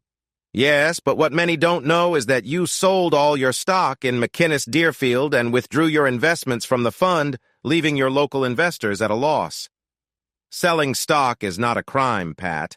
But selling stock within 48 hours of a major company facing significant legal issues is a serious offense, Tom, especially when you were forewarned about the events. This is known as insider trading. Can you imagine how the Securities and Exchange Commission might respond if they knew?" Tom stared at me in shock and dismay, trying to find a way to deflect the conversation. "You don't know anything, Pat. I understand trading and security laws better than you could ever hope to." "You're right. I don't know the laws that well, but I know people who do. And I also know that you were informed in advance." "How could you possibly know that?" "As I mentioned before, I make it my business to know these things. I have evidence, including email correspondence showing that you were tipped off." Tom's expression changed as the reality of the situation began to sink in. "The only way you could know that is if you had access to my email." My silence confirmed his suspicion. He started laughing. "You're mistaken, Pat. Even if you had access, such evidence wouldn't hold up in court." "You're right, Tom. But it wouldn't be me prosecuting you. An anonymous tip to the SEC could prompt an investigation. With the detailed information I have from your correspondence, my acquaintance, the United States District Attorney, could launch a thorough investigation with the full support of the government. At a bare minimum, with what I know, you'd be looking at 5 to 10 years behind bars at Club Fed. Martha Stewart faced serious consequences for less. Tom was clearly distressed, knowing he had no options left. "Sheriff, please," he pleaded. "Oh, now you're addressing me properly? We were on a first-name basis just a moment ago. Sheriff, I'm asking you. No, I'm begging you. Please don't report me. This will ruin me. I'll do anything you ask me to. If this is about me seeing Clarissa, then—" "Oh, please, Tom, this isn't about Clarissa. She and I are divorced. She's free to see whoever she wants to. What I want, Tom, is for you to keep quiet. I need you to focus on your own affairs and stop interfering in mine, and your aspirations for running for sheriff are over." "I understand, Sheriff. In my eagerness to contribute to the community, I may have overstepped. Perhaps we can collaborate on this. If you share your plans for the new public safety center, I'd be happy to offer any support you might need." "Stop trying to win me over. I don't need your assistance. My plan is fine as it stands. I just need public support to get it passed this fall, and I'm confident I'm close to securing a grant that will cover a significant portion of it." "Oh, that's wonderful news. Really, truly great, Sheriff." Tom was now trying his best to flatter. "Just focus on your own business, Tom. This is your only warning. Upset me again, and you'll face serious consequences." I turned and walked back down the alley to return to the carnival. As I rounded the corner, I saw Tom Wellington sitting against the wall, clearly overwhelmed by his recent close call with legal trouble. To be honest, I had no concrete information on whether Tom would have faced jail time. If I had to guess, I'd probably bet against it. I didn't know Lane Danielson as well as I might have suggested. We had only briefly met last year during a federal court case involving trafficking. The evidence was strong and the defendant had pled out, so my interaction with Danielson was minimal. No evidence of any wrongdoing on my part was linked to Tom's case thanks to Tanya's efforts. I wasn't sure how much weight any of my hints would have had in triggering an investigation. Tom had made about $3 million from selling his stock in McInnes Deerfield. While a significant amount for a town like Red River Falls, the SEC usually targets much larger cases. However, it was beneficial to keep Tom quiet, as he seemed to be the only one seriously opposing me, even though the election was still over 3 years away. As long as Tom believed I could get him into trouble, that served my purpose just as well as actually doing it. With all government offices closed through Memorial Day, I enjoyed a long weekend. While many people had a relaxing break for the unofficial start of summer, our patrols continued as usual. When I returned to work, I was surprised on 2 counts. First, that our email servers were functioning, allowing me to catch up on official correspondence, and second, to find a short email from Clarissa. "Patrick, I apologize for not telling you about Tom and me. I'm not really sure what to call it at this point, but dating or a relationship doesn't quite fit yet. Not really sure I even see it getting to that point, to be honest. But I regret not giving you a heads up. It was a surprise to see you, but a pleasant one. I'm surprised to say this, but I enjoyed meeting your fiancée. Shannon is lovely, and I hope she makes you happy." CT, the email definitely explained why Clarissa seemed uneasy about being in my presence with Tom at the carnival, especially Tom's attempted displays of affection. And I can only guess that Clarissa emailed me to spare me any discomfort at texting me under the possibility of receiving it in Shannon's presence. Perhaps Clarissa really was moving back towards being more considerate and kind. No sense letting my guard down, though. "Clarissa, thank you for the note, but it isn't necessary. You have no obligation to explain your personal life to me, although I appreciate the sentiment. It was nice seeing you, Caroline, and Martin as well." Patrick, I wasn't expecting any kind of a response from her immediately because of the fact that she had emailed me instead of texting. But almost immediately after I sent the email, I heard a beep indicating that I had a new message in my inbox.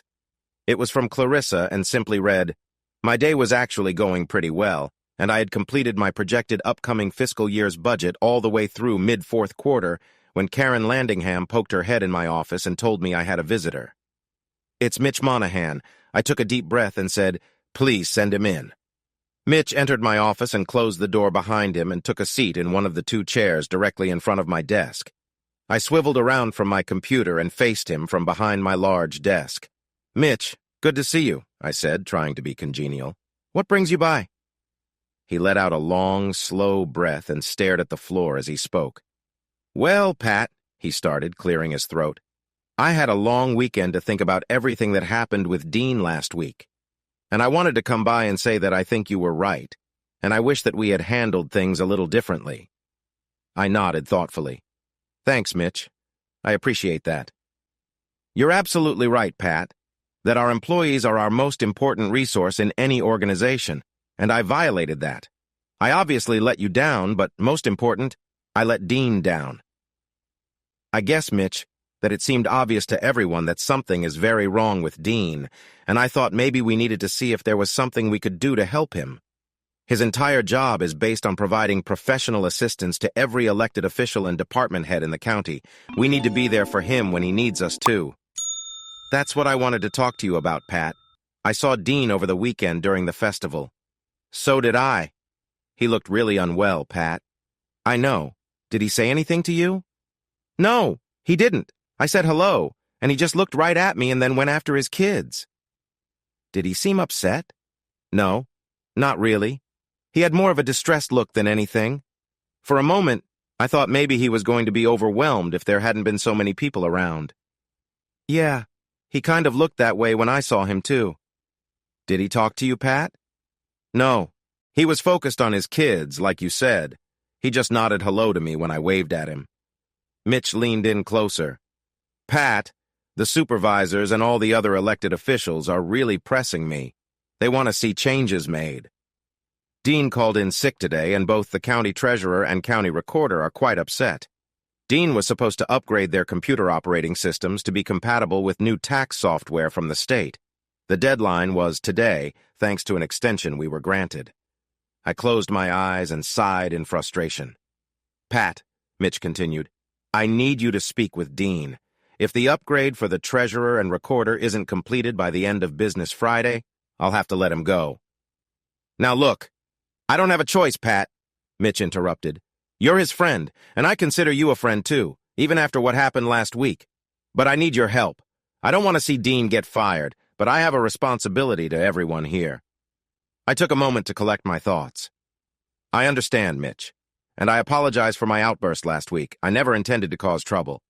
I know, Pat, we're all stressed out. Sometimes I wonder how we managed before technology became so crucial. Yeah, it's something. My deputies now have to do almost a full background check for minor violations. I'll talk to Dean and figure this out, even if I have to drag him from his office. I promise I'll get to the bottom of this. Thanks, Pat, Mitch said, standing up and extending his hand. I shook it firmly. I'm sorry again for last week. You were just looking out for a friend. I hope someone would do the same for me. I would, Mitch. Dean called in sick the following day, Wednesday as well. He was in and out of the office on Thursday the entire day, making it difficult to reach him. That afternoon, there was a robbery at a convenience store in Royal Fork, and I had all available deputies involved in the pursuit. Even Ben Villanueva and I participated. The chase concluded with a serious car accident when the suspect lost control of his vehicle. The driver was thrown from the vehicle and did not survive the accident. Fortunately, no deputies or civilians were injured, and all the stolen money was recovered. Overall, it was a successful outcome. We have an agreement to provide law enforcement for the town of Royal Fork, requiring deputies to spend a minimum of 2 hours each shift patrolling the town and driving through it regularly. This contract helps maintain a visible police presence and provides reassurance to the community. In reality, deputies often spend more time there due to frequent speeding violations from travelers. As a result, the town contributes significantly to the county's revenue. On Friday morning, I found Dean Strobe in his office on the courthouse's lower level around 10 o'clock. He was almost 2 hours late, adding to his growing list of issues. His office location seemed fitting given his recent performance. Hey, Dean, I said, knocking on his door and letting myself in. Got a minute? I'm really busy, Pat. Got a lot of catching up to do. Did you need something right away? No, not really, I said as I took a seat.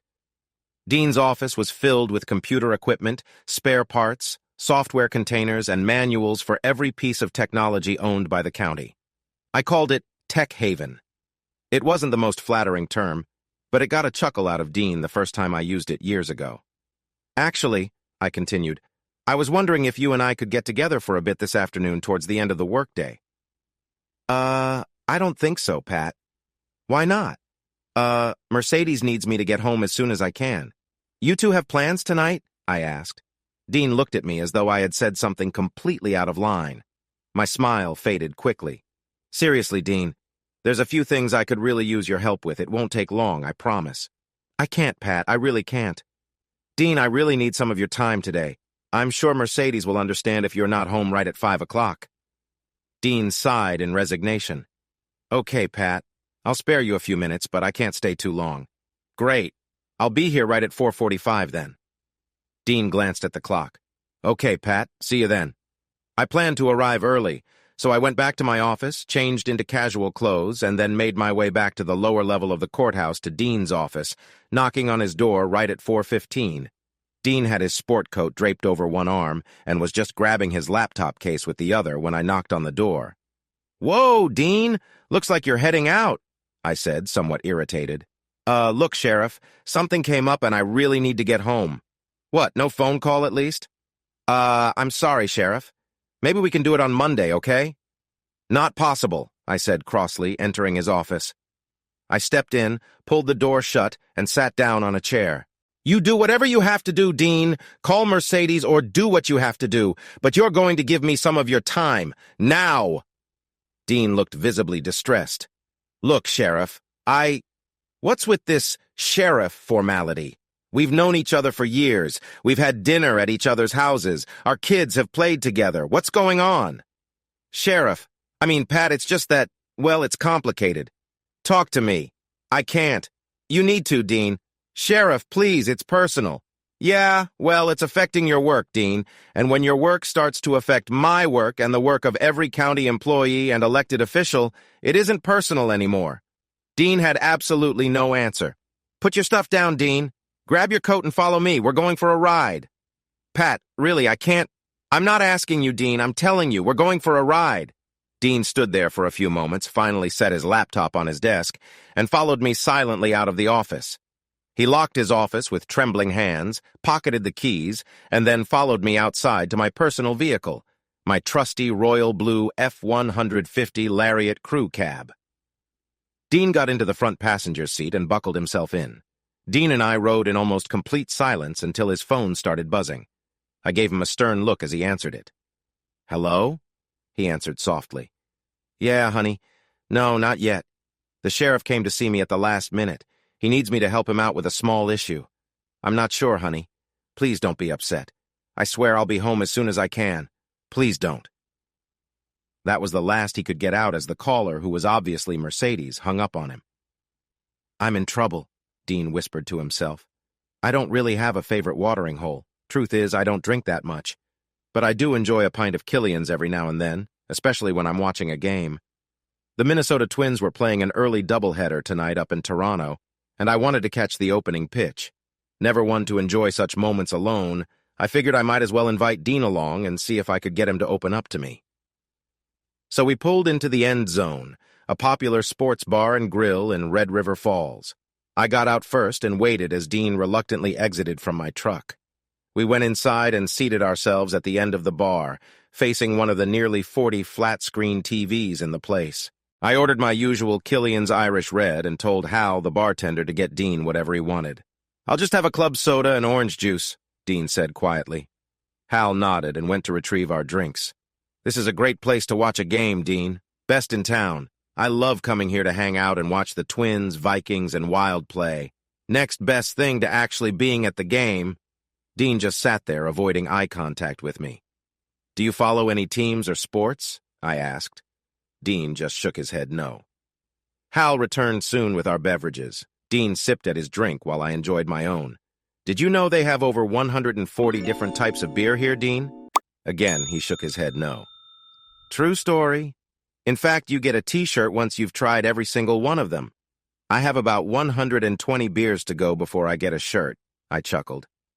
I did my best to keep the conversation light and tried to get Dean comfortable. I made small talk, told some stories, and shared a few jokes. Nothing seemed to work, so I decided to take a more direct approach. Dean, I need you to tell me what's going on. Nothing, Pat. I just haven't been feeling well lately, that's all. I'm concerned because you've been out of work a lot recently. That's a little more than just not feeling well. Even when you are at work, you seem disengaged and your performance has suffered. Your coworkers are finding it challenging to work with you, and your work impacts everyone else in the county. Dean just sat there listening to my words, but not responding. I need you to say something, Dean. I need you to tell me how you're going to address this. I need to hear you have a plan for making things right. Dean looked away, and so did I. We had been at the end zone for over an hour, and I was no closer to finding out what was going on with Dean than when we started. Dean, please, I'm here to help. Whatever is going on, we can work it out. I want to support you. I'm your friend, and whatever the problem is, we can solve it together. Dean took a sip of his beverage. He still said nothing. His body was present, but his mind and soul seemed distant. I tried hard to keep my emotions in check, but a surge of frustration was starting to well up inside, and I worried I might give up on Dean in frustration. Dean, I pleaded, I can't help if you don't let me, and I can't help if I don't know what's happening. Please talk to me. Nothing. An invisible barrier was forming, and I had little time to break through it before it became too strong. I needed to find a way to address it, and that way was the truth. Dean, I said, leaning closer, please tell me what's going on. What's happening with you? Nothing, Pat, he finally answered. I'll be fine. You'll see come Monday. Dean, there isn't going to be a Monday unless you level with me right now. They're going to let you go, Dean. For all intents and purposes, it's already decided. I had to convince Mitch Monahan to give us one more chance. I'm really trying to help you, Dean. Please let me assist you, okay? A single tear rolled down Dean's cheek, and he looked away, unable to meet my gaze. He sat there trying to compose himself, but remained silent. After about 10 minutes, I realized I couldn't help Dean if he wouldn't let me. I left a $20 bill on the bar and stood up. Sorry, Dean. If you won't let me help you, then it's out of my hands. I turned and started walking out to my truck. All right, Dean called out, his voice breaking. All right, Pat, you win. Just please don't let them fire me. I can't afford to lose my job, Pat. Please, I'll tell you whatever you want to know. I turned and looked at Dean, seeing the sincerity in his eyes. I walked back to my seat. All right, Dean, I'm listening. Dean sat up straight, wiping his eyes. Okay, Pat, if I'm going to do this, I'll need something stronger than club soda and orange juice. I signaled to the bartender. Hal? What can I get you guys? Hal asked. Another Killian for me and whatever Dean wants. I'll have a rum and coke, Dean said, with a bit more rum. Hal nodded and went to prepare our drinks. Okay, Dean, I'm listening. Dean took a few deep breaths, calming himself. Just take your time and tell me what's going on. I'm here to help, not judge you. Dean nodded, seeming to relax a bit. Our drinks arrived, and Dean took a long sip of his rum and coke, visibly bracing himself. He sat there for a few moments, letting the drink steady his nerves.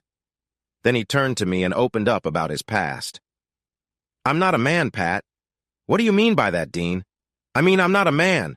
I've struggled with relationships my entire life. My father passed away when I was 14, Pat. I was surprised by the revelation. My mother was beautiful, but she struggled with alcohol and had many relationships. It felt like she was always looking for something to fill the void. Jesus, Dean, I can only imagine. For my father, it seemed like death was his only escape. He left me when I needed him the most. After he passed, many people in town distanced themselves from my mother, seeing her as someone they didn't want to be involved with. It was a tough time. Dad left us a sizable insurance policy, and that's what we lived off until I graduated high school. My mother went through a period of grief, although it felt like she was more affected by her own guilt than anything else. I'm so sorry, Dean. I had no idea about your dad. I haven't even spoken to my own dad since my mother died a couple of years ago. Dean gave me a weak smile of appreciation.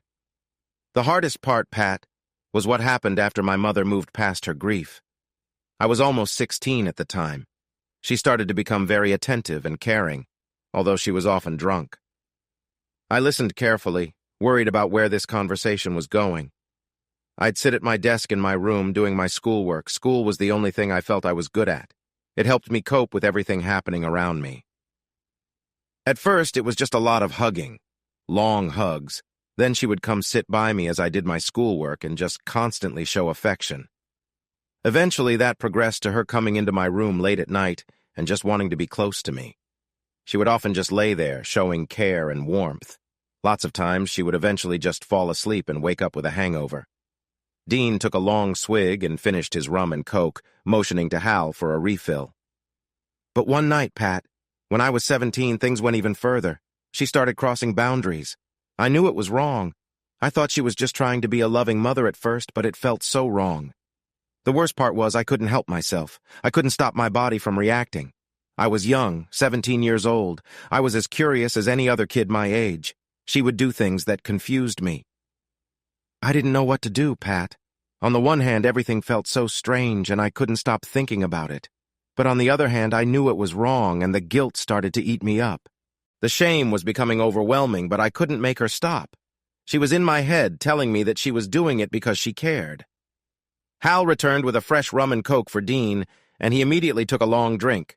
The alcohol was definitely having an effect, and the walls were quickly coming down. My heart was genuinely aching and breaking for Dean.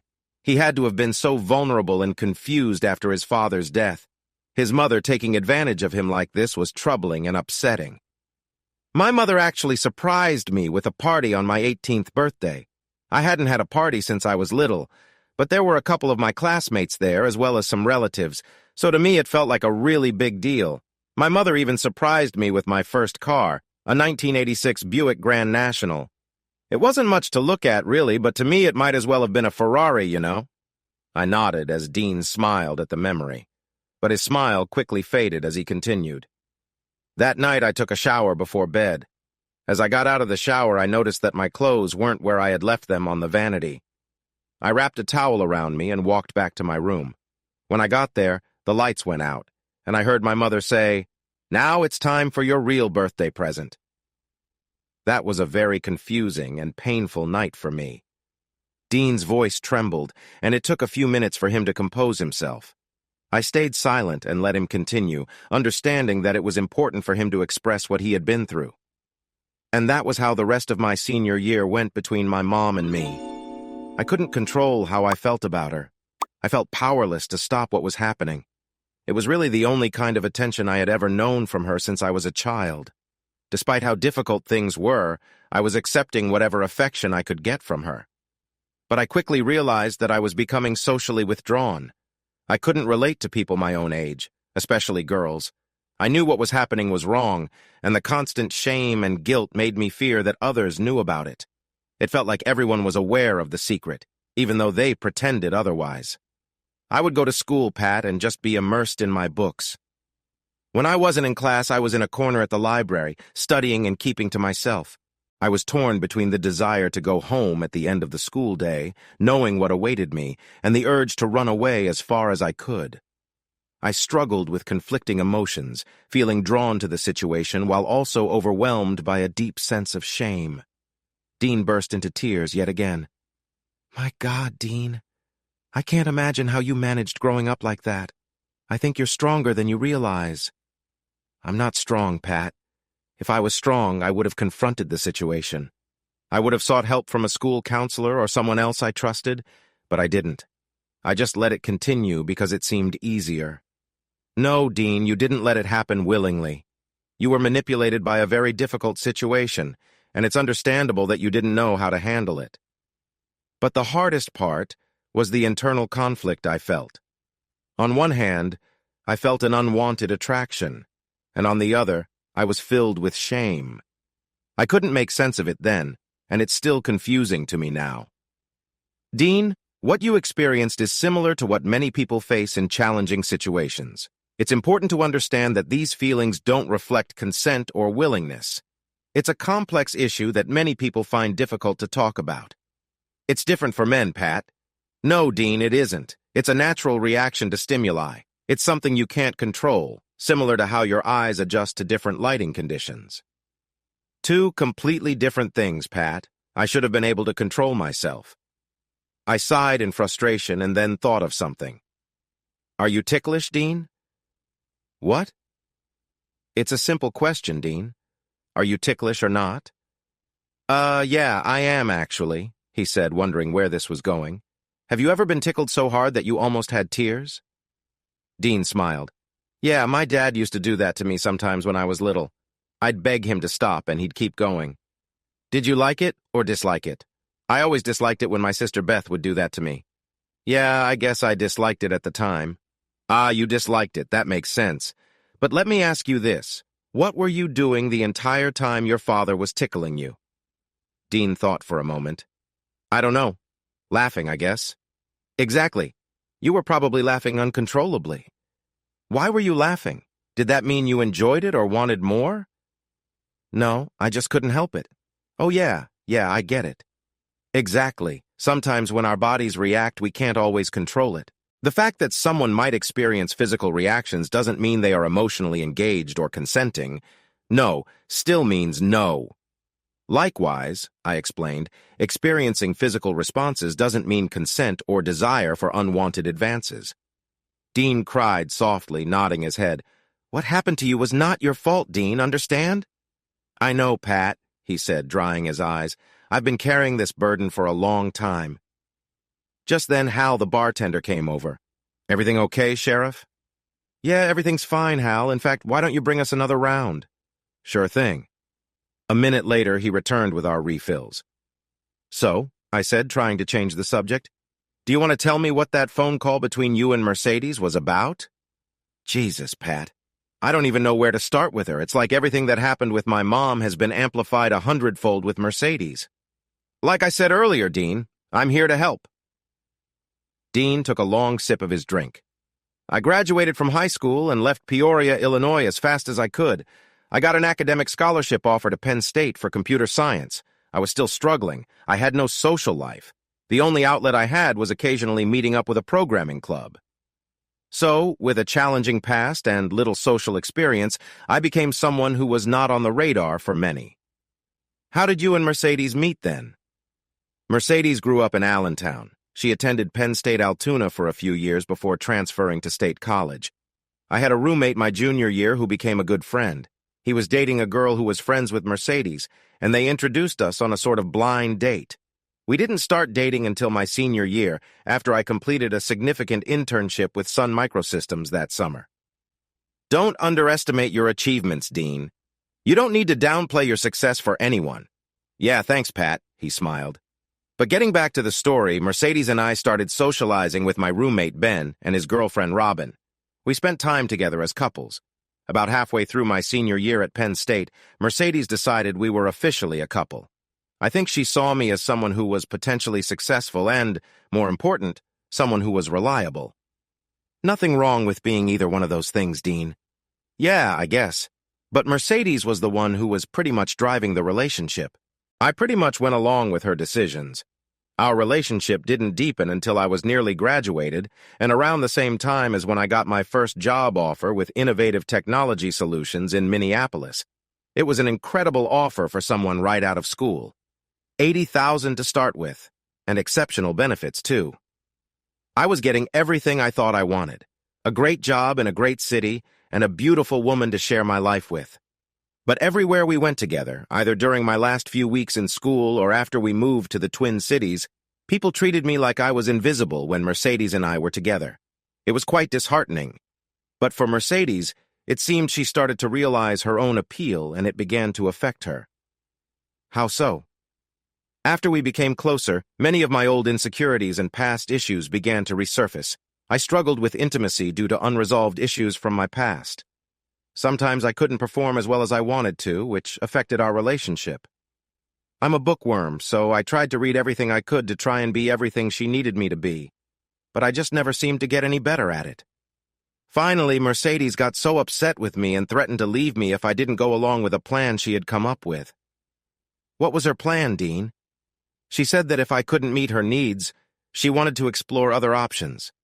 She promised me it would be rare, just something she needed to do before she lost her mind.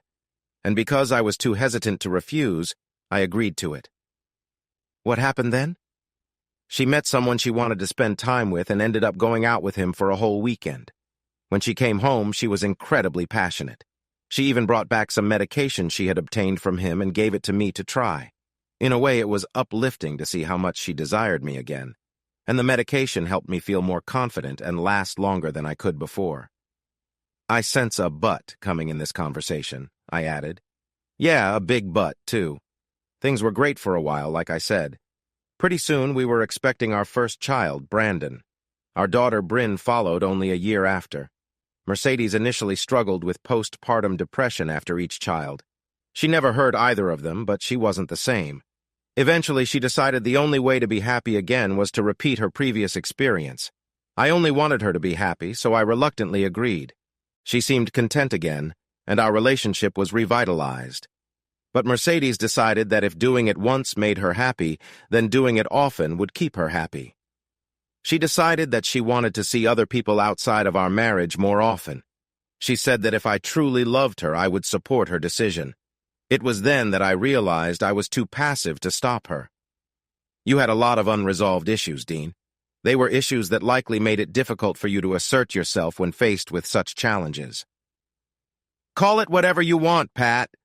But the bottom line is that I didn't stand up for myself when I should have. I didn't demand more out of my marriage, and I let her do whatever she wanted, thinking it would show her how much I cared.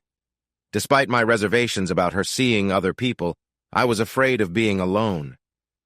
So she started seeing other people regularly? I asked. Yes, she did. Over time, she began to be quite dismissive and critical. There were comments and behavior that were hurtful. Eventually, even those she was seeing began to show a lack of respect towards me. At least Mercedes and I were still maintaining a connection back then. She would often return from her outings and want to reconnect with me, but it changed over time. It became more about her needs and less about mutual respect. She seemed to enjoy showing off her new relationships. Eventually, she began seeing one person exclusively, who was also one of my colleagues.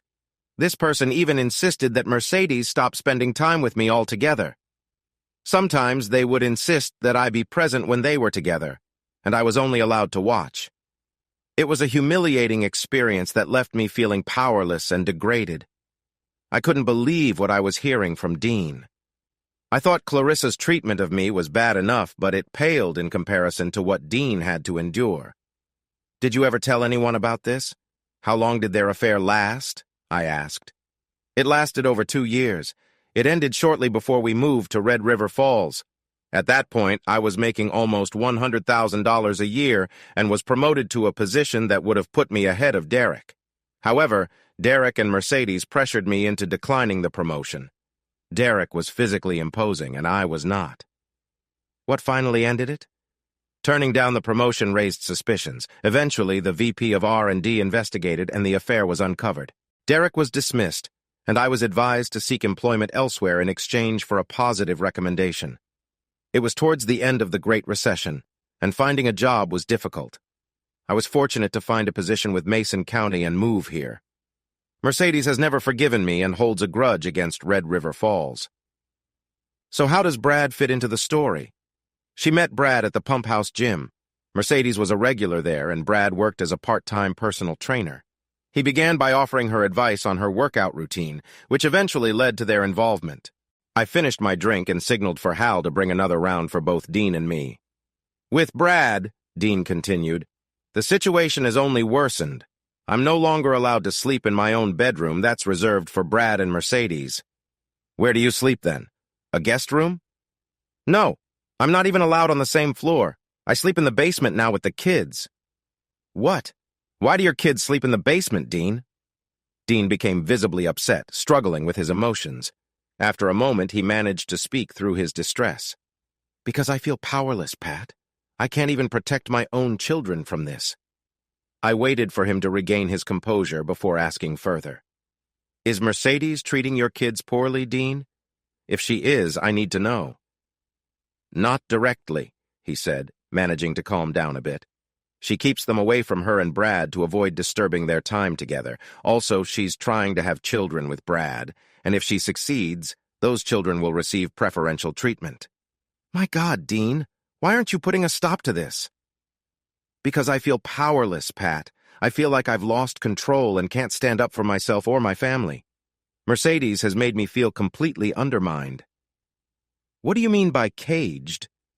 It's a term used to describe a situation where control is exerted over someone's personal life. In this case, it's a way of illustrating how I'm deprived of personal agency. Jesus, I thought.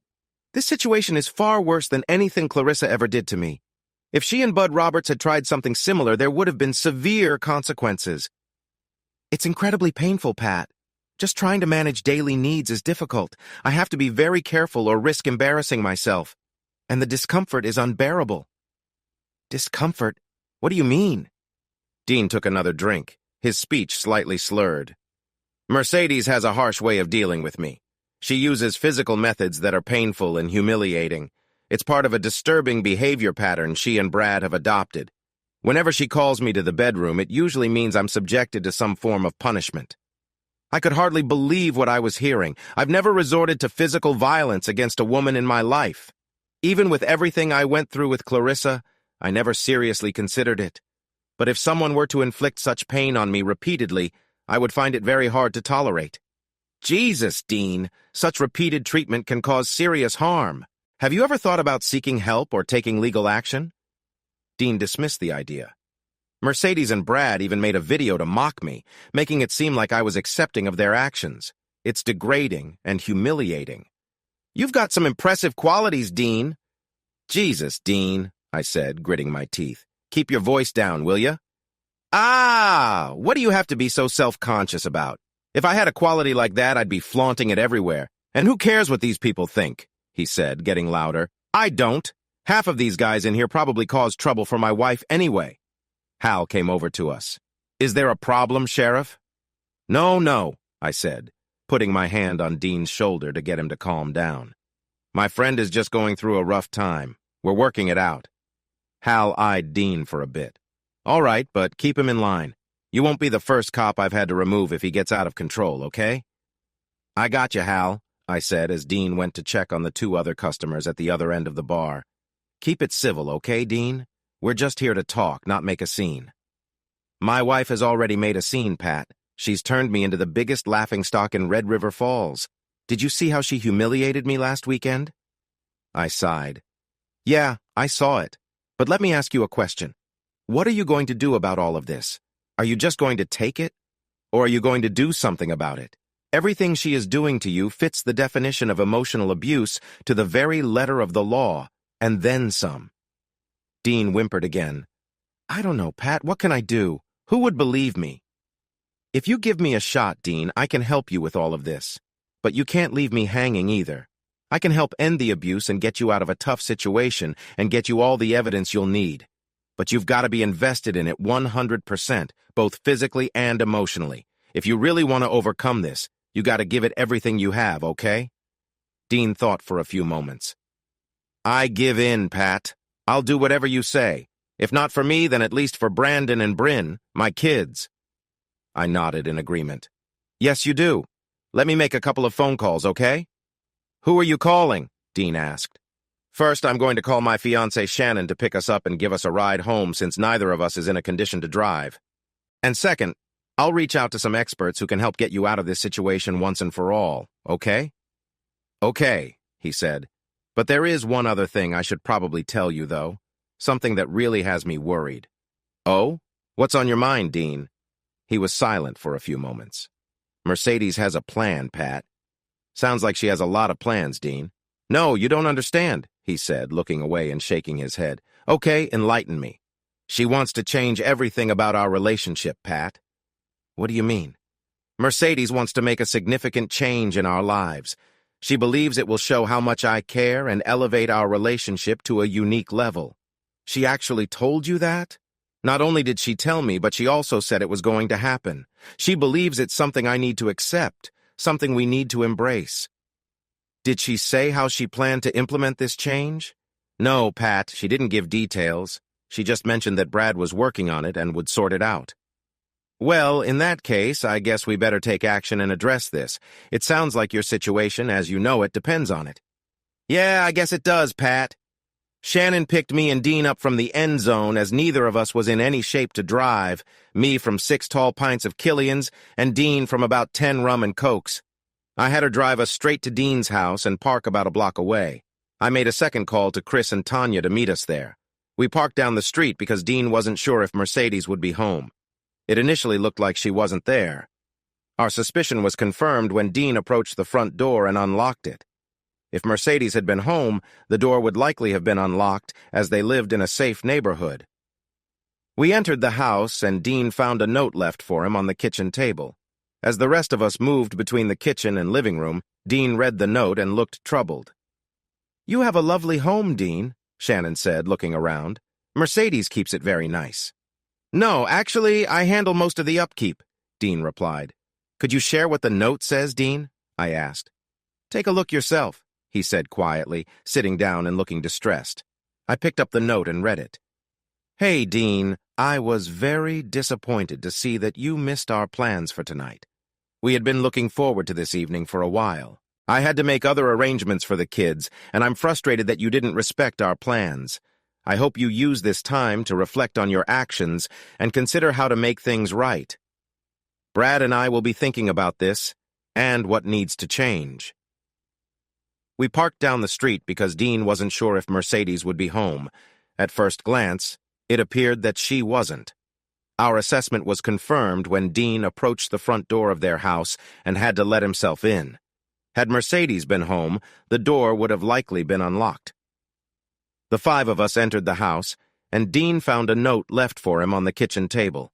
He picked it up and read through it as the rest of us explored the kitchen and living room. "You have a lovely home, Dean," Shannon complimented. "I have to say Mercedes keeps it beautiful and spotless." "No, she doesn't," Dean corrected. "I keep it beautiful and spotless." "Oh, I see," Shannon said, embarrassed. "Mind if I ask what Mercedes said in the note, Dean?" I asked. "See for yourself," he said, sitting down at the table and covering his face with his hands. I picked up the handwritten note and read it to myself.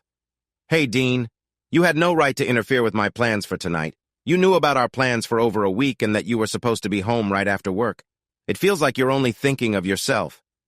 Brad and I have made other arrangements for the kids this weekend. I suggest you use this time to reflect on what has happened.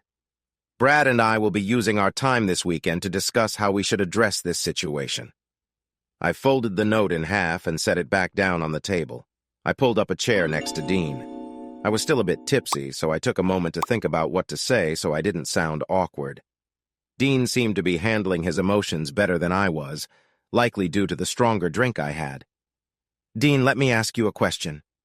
What do you want to happen here?" "I don't know, Pat," he said, shaking his head. "I just want to be happy. I want my kids to be happy. And I want my wife to stop causing me distress. I want us to be happy together without all this conflict." "I understand that, Dean. But do you realize that your relationship with Mercedes is causing a lot of pain and needs to be addressed? I'm willing to help you with this, but you need to be open to it. Will you let me help you, Dean?" Dean started quietly crying again. After a minute or two, he nodded. "Yes, Pat. I'll do anything for my kids, and whatever it takes to resolve this." "Okay, Dean," I said calmly, rubbing his upper back. "You're making the right decision here." I looked over at Tanya and Chris. "What is your plan, Tanya?" "First of all," Tanya began, "I need to know how much time we have. I can't just set everything up quickly." "Dean?" I prompted. Dean looked up and dried his eyes. "She and Brad will be gone for the rest of the weekend. They're heading to Sioux Falls." "So what you're saying is we have some time to work with?" Dean just nodded and waved to her to proceed. "Okay," Tanya said. "How many televisions are there in the house?" "3," Dean answered. "There's a large TV in the family room in the basement, another smaller one in the kitchen, and another large TV in the master bedroom." "Okay," Tanya said. "I'll start with those first, since they'll take the longest. Shannon, could you assist me? Patty Pie still looks a bit worn out from his night out." "Sure, I'd love to," she said eagerly. "Whoa," I objected. "I'm in good shape to help out." Shannon walked over to me and said, "Just sit here and chat with Dean. I'm happy to help, and Dean could use the company." "But Tanya's going to spend most of the night working on the cameras and on you, too." "Jealous much?" Shannon said, giving me a playful wink. I continued chatting with Dean, encouraging him to seek professional help and consider counseling for his kids to ensure they weren't affected by the situation. Dean acknowledged he would. I followed Dean into the basement, where he gave me a tour of the house. The basement family room was spacious, with the TV and entertainment center on one end and 3 beds on the other end. Dean and his children were staying in the basement, while Mercedes and Brad occupied the master bedroom. There was an end table and something on it. "What's that next to your bed, Dean? Is that a monitor?" Dean looked a bit uncomfortable. "Yes, it is." "What's it for?" Dean took a moment before answering. "It helps ensure I'm attentive when needed." I simply looked away, shaking my head slightly. "What about the kids?" Dean just nodded and waved to her to do whatever she wanted. "Okay," Tanya said. "How many televisions are there in the house?" "3," Dean answered. "There's a large TV in the family room in the basement, another smaller one in the kitchen, and another large TV in the master bedroom." "Okay," Tanya said. "I'm going to get started on those first because those will take the longest. Shannon, can you give me some help? Patty Pie still looks pretty rough from his bar crawl." "Sure, I'd love to," she said eagerly. "Whoa," I objected. "I'm not that bad off. I'm in perfect condition to help out." Shannon walked over to me and said, "Just sit there and chat with Dean. I'm fine helping out, and besides that, Dean could use the company. But Tanya is going to spend most of the night working on the cameras and working on you too." "Jealous much?" Shannon said, giving me a friendly nudge. I resumed chatting with Dean and encouraged him to seek professional help. I also suggested that he consider counseling for his kids to ensure they hadn't been affected by the situation. Dean acknowledged he would. I followed Dean into the basement as he gave me a tour of the house. The basement family room was quite large with the TV and entertainment center on one end and 3 beds on the other end. Dean was living in the basement with Brandon and Bryn while Mercedes and Brad occupied the master bedroom. There was an end table next to the bed. "What's that next to your bed, Dean? Is that a baby monitor?" Dean looked particularly embarrassed. "Yeah, it is." "What's the purpose of that?" Dean took his time answering.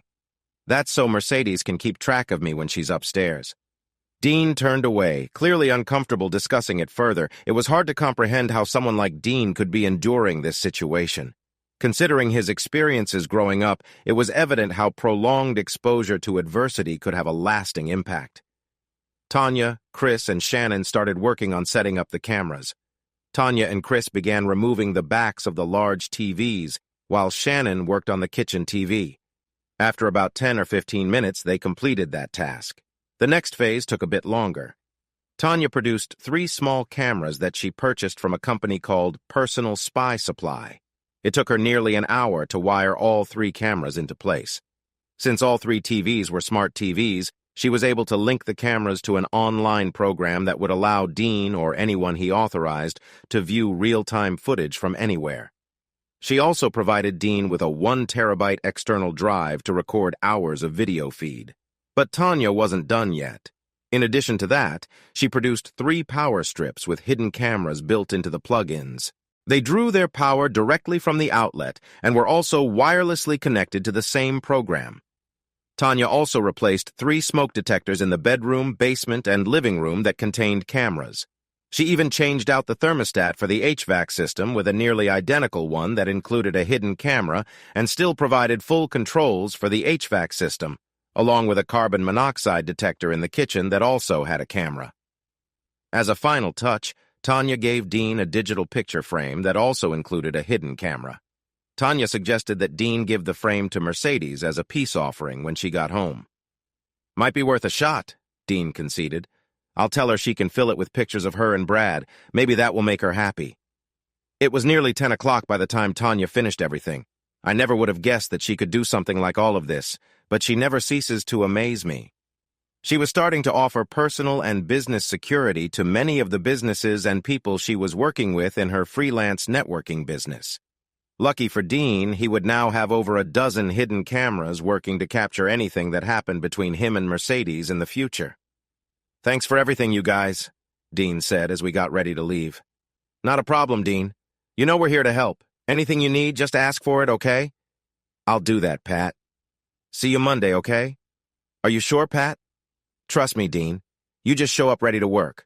I'll make sure you don't go anywhere. Just make sure that when you are at work, you are giving your best effort. Don't be late and don't call in sick, no matter how much you want to, okay?" "I promise." "Okay, see you first thing Monday morning." I woke up Saturday morning with a hangover and a splitting headache. Shannon was perfect through the whole thing and never complained once. As soon as I felt halfway human again, she drove me back to the end zone so I could retrieve my pickup and drive it back out to the farm. The rest of the weekend proceeded normally, at least from my end. I was genuinely concerned for Dean and could only imagine the challenges he might face when Mercedes and Brad returned from their getaway. I suspected that they might have had some difficult confrontations if I had been in Dean's place. Monday was just another normal workday. I saw Dean around the courthouse and he seemed to be getting back to his usual self. It looked like maybe things hadn't gone as badly as I had feared when Mercedes returned. Dean wasn't exactly cheerful, but he appeared more positive than he had been recently. However, Tuesday morning proved that assumptions can be misleading. Dean rushed into my office around 8:30, visibly distressed. His appearance was disheveled, and he looked like he hadn't had a chance to freshen up. He immediately closed the door behind him. "Pat, I made a terrible mistake. I shouldn't have told you about the cameras. You need to help me remove them. If Mercedes finds them, I have no idea how she and Brad will react." Okay, calm down, I said, trying to be soothing. It wasn't helping. No. I need your help to get rid of them now. Please. Dean, you need to calm down. Let's take it step by step. Exasperated, he slumped into one of the chairs in front of my desk and ran his hands over his face. I could tell he was very agitated and clearly anxious. "Okay now, Dean. Tell me what's going on. You seemed fine yesterday." I know, he sobbed. "But that was because she didn't come home until last night. She and Brad stayed in the Twin Cities all weekend and decided to stay another night because they were upset with me for coming home so late." "Did you two have a big argument?" "You could say that, but it was more intense than usual. She was much harsher, and with Brad there, she felt she could act without restraint. And she will do it again, Pat, and it will be even worse if they find those cameras." "But they didn't find the cameras, right?" "No, they didn't, Pat. But I'm worried it's only a matter of time before they do." I gave her the picture frame like Tanya suggested. I programmed it with only pictures of her and Brad. She liked it at first, but then told me it didn't make up for what happened last Friday. She placed the frame on her side of the bed and then reprimanded me. "Reprimanded you?" I asked. "Yes." "What did she do, Dean? Remember, I'm here to help you." Dean cried quietly for a few moments before answering. "You have the password, Pat. See for yourself." And he got up to leave. "Where are you going, Dean?" "Gonna try to get some work done. I know what people think of me, but I can't help anyone if I get fired." "Okay, I understand. I'm going to check the video, Dean, and if I think you need to be somewhere safe, will you let me help you?" "There is no safe place for me, Pat. Before you go, Dean, I want to give you something." I reached into my drawer and pulled out an old pager. "Here, take this," I said, handing it to him. "What's this for?" "It's a pager, but it has its own number and a panic button. If you ever need help, just hit the red button on top. The signal is one we can triangulate on. It isn't as accurate as GPS, but it isn't too far removed either. What if Mercedes sees this? Just tell her I'm old-fashioned and that I need you to be accessible for public safety reasons. It's not even a lie, Dean." Dean paused for a few moments, staring at the pager and contemplating. "Pat, you know what she plans to do to me, right?" "Yeah, Dean, I know. I'm not going to let that happen, okay? I'm going to watch the video and we'll figure out what to do next, okay?" "Okay," he said, and then he left my office and returned to work. I got on my desk phone intercom and rang my secretary, Karen Landingham. "Yes, Sheriff," she answered. "Karen, can you see if Chief Deputy Villanueva and Lieutenant Chris Hayes are available to meet me in my office in about 20 or 30 minutes? "Absolutely, Sheriff." Mercedes Strobe had been figuratively undermining her husband for years, and it seemed her actions had escalated. The concern now was how far she was willing to go. It was clear she wasn't planning something straightforward or conventional. Dean had mentioned that Mercedes was involving Brad Weston in her plans and that he was handling some of the details. This suggested serious planning and possibly a larger conspiracy. The main question was how many people were involved and to what extent. Most likely there would be professionals involved, or at the very least, individuals with some sort of relevant training. Shortly after 9 o'clock, both Ben Villanueva and Chris Hayes arrived in my office, and I briefed them on what had transpired with Dean Strobe. Both men were incredulous and slightly amused and kept looking at each other in disbelief as I divulged some of the more personal details of Mercedes's and Dean's relationship. "So Dean told you all of this?" Chris asked. "Yeah, last Friday." "How'd you get him to share so much?" Ben wondered. "The old-fashioned way. I took him to the end zone and had a few drinks. After a couple of rums and coke, he opened up quite a bit." "So what evidence do you have of the situation?" "Well, none," I admitted. "But that is why I brought you two in here. Dean showed up this morning looking quite anxious. Whatever happened when Mercedes and Brad came home last night, it was enough to really unsettle him. So I figured we could review the video from last night and see what happened." "Got any snacks?" Chris asked, trying to lighten the mood. I gave him a brief look. "Okay, guess not." I turned my laptop on and followed the instructions Tanya gave me for accessing the server that would enable me to look at the real-time and stored footage from the cameras in Dean's house. It took me about 8 or 10 minutes because I am no genius with computers. I often imagined that law enforcement must have been simpler 20 or 30 years ago when all you had to do was write tickets by hand and get all your info from the dispatcher. Finally, I got logged in and clicked on the timeline review. I started looking at video feed from 5 o'clock and later, as I knew that was the time Dean usually got home. We viewed Dean coming home from work with his kids. He made them supper and helped them with their schoolwork for a bit. He constantly kept looking at his watch or looking at the wall clock. Clearly, he expected Mercedes home at any moment. Mercedes arrived home to much attention at almost 8 p.m. She was accompanied by Brad Weston and 2 other male companions. She paid brief attention to both of the kids for a few moments, giving them hugs and asking about their day.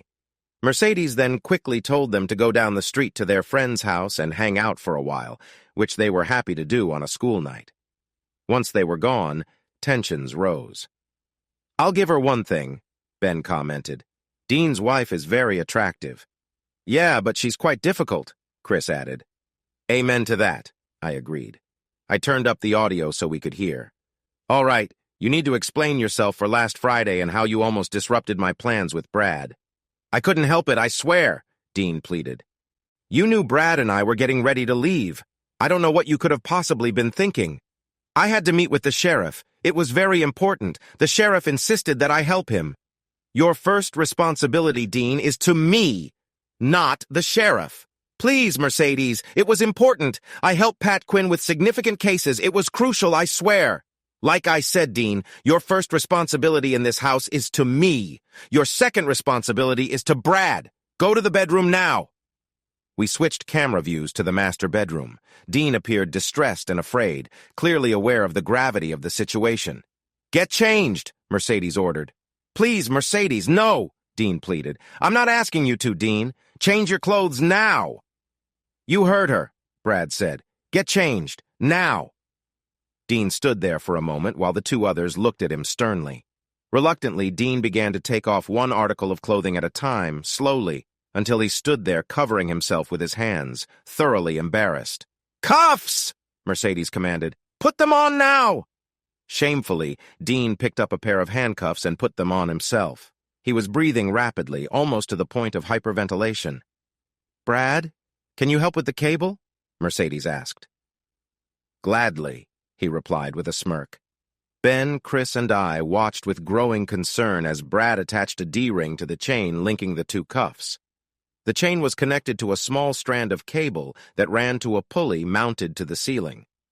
Once Brad had the cable connected to the cuffs, he pulled the slack from the cable until Dean's arms were extended fully over his head. He then connected the distant end of the cable to a hook attached to the wall just outside the master bathroom. Dean was nearly fully suspended with just his toes touching the carpet. "This is what you get for almost ruining our weekend!" Mercedes shouted. A distressed cry from Dean followed immediately as Mercedes, visibly upset, had reached back and struck Dean with a closed fist. "Oh my gosh!" Chris Hayes exclaimed. "Are you serious?" Ben followed. "Easy, easy, guys!" I said. "I can't hear what they're saying." Mercedes continued her reprimand, making clear her displeasure with Dean's actions and emphasizing the importance of following her instructions. "Did you think there wouldn't be consequences? There are always consequences, Dean. You're a smart guy. Isn't that some kind of scientific thing?" For every action, there is an equal and opposite reaction? Huh, Dean? Dean's coughing spell was interrupted as Mercedes moved in close, her face intense and serious. She took hold of Dean and applied pressure, causing him to tense and try to withstand the discomfort. Dean's struggle led to visible distress, and he began to sob softly. After a few minutes, Mercedes's expression softened. She released her hold and Dean exhaled deeply, gasping for air. "Brad, can you give Dean and me a couple of minutes to talk?" "Sure," he said, walking up to Mercedes. He gave Dean a brief look and a smirk before exiting the master bedroom and heading to the living room. Mercedes then tried to soothe Dean. There, sweetheart," Mercedes said gently. "It's all over with for right now, okay?" She smiled sympathetically as she continued to caress his face. "I just need for you to understand how much you hurt me with your actions. You need to know how it makes me feel inside when I feel like I don't have your complete attention. You always promised me that you would put me first, Dean. You promised that my needs would always come first, didn't you?" Dean just hung there, sobbing quietly, desperately trying to avoid looking her in the face. "Well, Dean, didn't you?" Dean finally hung his head in defeat, sobbing and reluctantly nodding. "I didn't know it was going to be like this," he stammered. Mercedes cupped Dean's face with both hands and looked tenderly into his eyes. "Relationships change, Dean. They evolve. Ours is no different. What started out as you and me has grown into a new dynamic with Brad involved. That's what makes us special, Dean, that we can grow our relationship like this, evolving and blooming into something more meaningful each day. This isn't beautiful anymore. I don't want to live like this anymore," Dean stammered. "That's because you're in pain right now, sweetheart. I understand that. We often get angry when we are in pain, but that is just more of a reason why this needs to happen. You need to trust me on this, Dean. What I am asking you to do will relieve you of this pain. You've seen today and before how much pain these things can cause," Mercedes said, gently touching Dean's arm. "I can't," Dean stuttered, anguished. "Yes, you can. What I am asking from you is just as much of a gift to you as it is a gift to me. By allowing me to explore this new dynamic with Brad, you will be free from a situation that could only cause you more pain. You would be free to focus on other aspects of your life," Mercedes said. "Oh my God," Chris blurted out. "Can you believe the things being said here?" Ben Villanueva just stared at the screen, riveted and shaking his head in disbelief. "Dean," Mercedes continued, "there would be no other couple where one partner has made such a significant sacrifice for the other. It would take our marriage and our relationship to a level never seen before. You would be proving your love to me in a way that no one has ever done before, sweetheart. No one on the face of the earth could possibly say that they loved their partner more than you have loved me." Dean just continued to hang there, quietly sobbing, trying to come to terms with what his wife was demanding of him and probably wondering how his life had come to this. How low could things really get? A person will endure just about any type of trial or hardship, but in return for what she was presenting as love, Mercedes was demanding a very high price. "I'm going to give you some time to let this sink in, Dean, but know that everything I have done today is only because of one thing, that I love you so much. Only someone who loves their partner as much as I do could possibly go to this length to show them how much they have hurt her with their actions. So in a way, Dean, I didn't do this to you. You brought this on yourself." Dean continued to hang silently, crying and sobbing. Mercedes turned to leave the bedroom. When she got to the door, she stopped and turned back. "Oh, one more thing," she said. Mercedes then made a sudden movement, and Dean cried out in distress. She turned and quickly exited, closing the bedroom door behind her, leaving Dean to cope with the pain. The three of us watched in concern as Dean was overcome by a severe reaction, which led him to be physically distressed. We watched with concern as Dean struggled to maintain his composure, overwhelmed by his dire situation. His distress was evident as he hung there, his situation deteriorating with each passing moment. Eventually, I decided to skip ahead to where Brad Weston, visibly disturbed and covering his face with a cloth, returned to the room to release Dean from his restraints. Dean fell to the floor, visibly exhausted and in a state of disarray. Brad and Mercedes had kept him in that situation for an extended period. I turned off the video feed and the room fell silent. Each of us was left in shock, struggling to process what we had just witnessed. After a moment, Chris broke the silence. Pat, that was the most disturbing thing I've ever seen in my career. Absolutely, Ben agreed. I've never encountered anything like that before. I understand, I replied, but we need to figure out the next steps. What do you mean, Pat? We should arrest them both, Chris suggested. I agree, but I'm worried that Mercedes may have a strong influence over Dean. He might be coerced into saying things that aren't true. I'm not sure I follow, Ben said. It seems pretty straightforward. What I'm suggesting is that Mercedes might claim their actions were part of a consensual extreme lifestyle, which could complicate things. They wouldn't be the first people in history to engage in extremely unusual behaviors. Believe me, I'd love to rush over there and take action, but I really think it is going to be more complicated than that. Action, Pat? Chris asked, becoming indignant. You want to address this as just a simple issue? That was more than just a minor incident, Pat. Our friend Dean was subjected to severe mistreatment in his own home. This situation is far beyond simple assault. Jesus Christ! Chris turned and started pacing the room, visibly upset about witnessing his friend's mistreatment. I tried to remain calm. Severe mistreatment, Chris? Really? Do you want to show me where it is in the legal codes that allow us to charge someone with such an offense? Sorry, but the best we can charge them with is felony aggravated assault, with additional charges for unlawful restraint. Chris stopped pacing and just stared at me. Pat's right, Ben said. He's especially right about what he said earlier, that Dean's wife has a significant psychological influence over him. She even alluded to previous similar incidents, indicating this wasn't a spontaneous act. If Dean truly wanted to, or was able to, he would have acted on it earlier. Face it, Chris, she's deeply affecting Dean's behavior. Chris sat down on his chair in front of my desk again, sighed heavily, and nodded his head in agreement. On top of everything else, what we just saw was recorded video. The events are already over 12 hours old. One of the first things Marion Lawson would want to know is why it took so long to report it. And that's only if we could convince him to come forward right now, I pointed out. So, what's the plan then, you guys? I mean, I don't know Dean as well as you two do, but I know him well enough to at least consider him a friend and not just a work colleague, you know? I get it, Chris. We're all upset and frustrated, but we have to be careful, too. I want to ensure we handle this situation effectively and make sure the charges are properly filed. What about the video then, Pat? Please tell me we didn't just install it to monitor them. No, Chris, we didn't. Dean signed all the necessary release forms for us. That's why he asked me earlier to take everything out. He wants to make sure it's all legitimate. Dean's just anxious now because he wants to maintain plausible deniability if Mercedes ever discovers the cameras. She won't, you know, Chris assured me. Tanya put those cameras in there securely. Mercedes and Brad would have to know exactly what they were looking for to find them. I have no doubt about that, I assured Chris. The first thing that I need to do is call Marion Lawson and find out how he wants to proceed if we can convince Dean to file charges. What do we do in the meantime, then?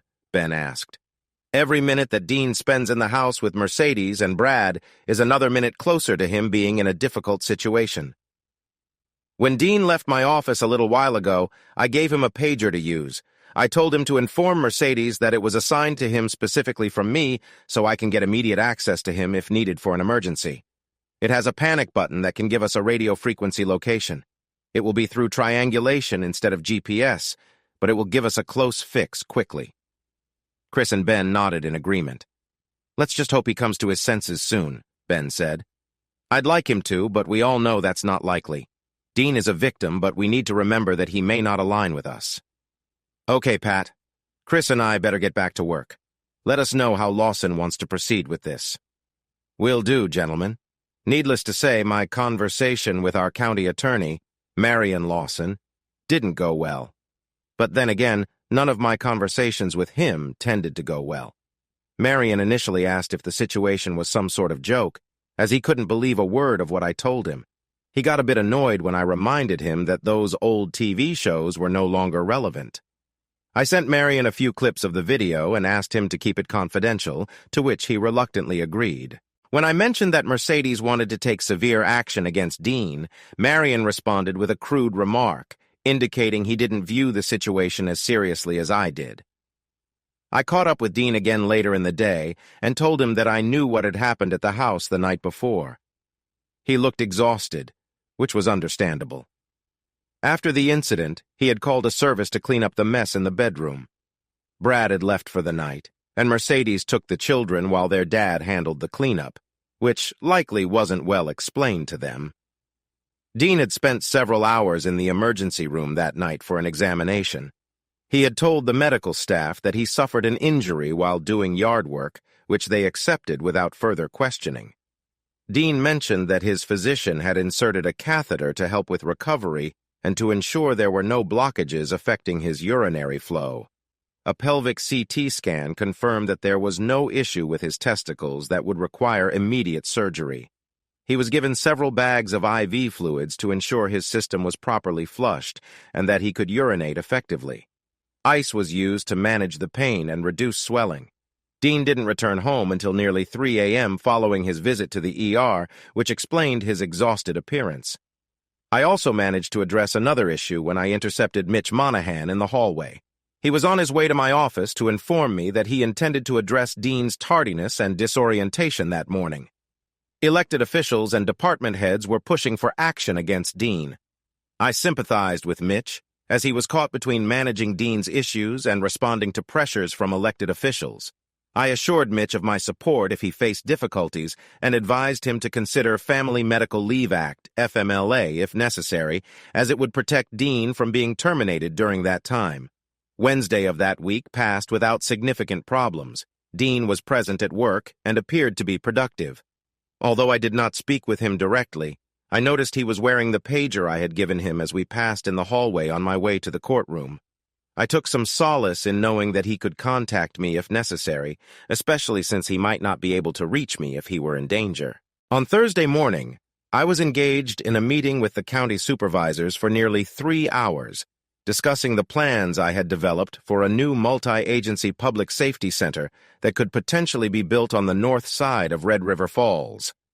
The supervisors were initially quite skeptical, particularly when I informed them that the overall cost would likely be close to $40 million. The plans included new sheriff's offices, 2 additional courtrooms, space for a new Red River Falls police headquarters, and a new 6-bay fire station. This design would allow the fire department to drive their trucks through the apparatus floor from both the front and rear, eliminating the need to back the trucks into their bays from a busy street.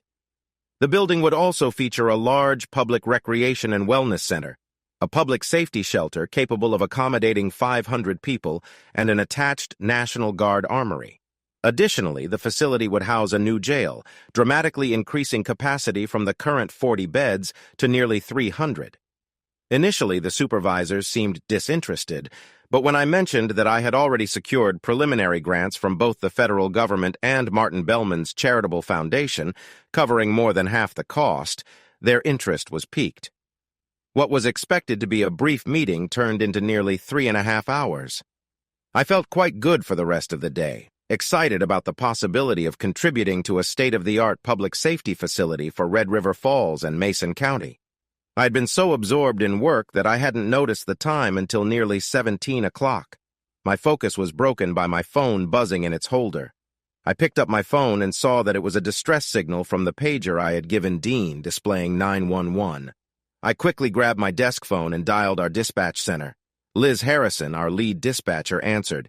"Yes, Sheriff? How can I assist you?"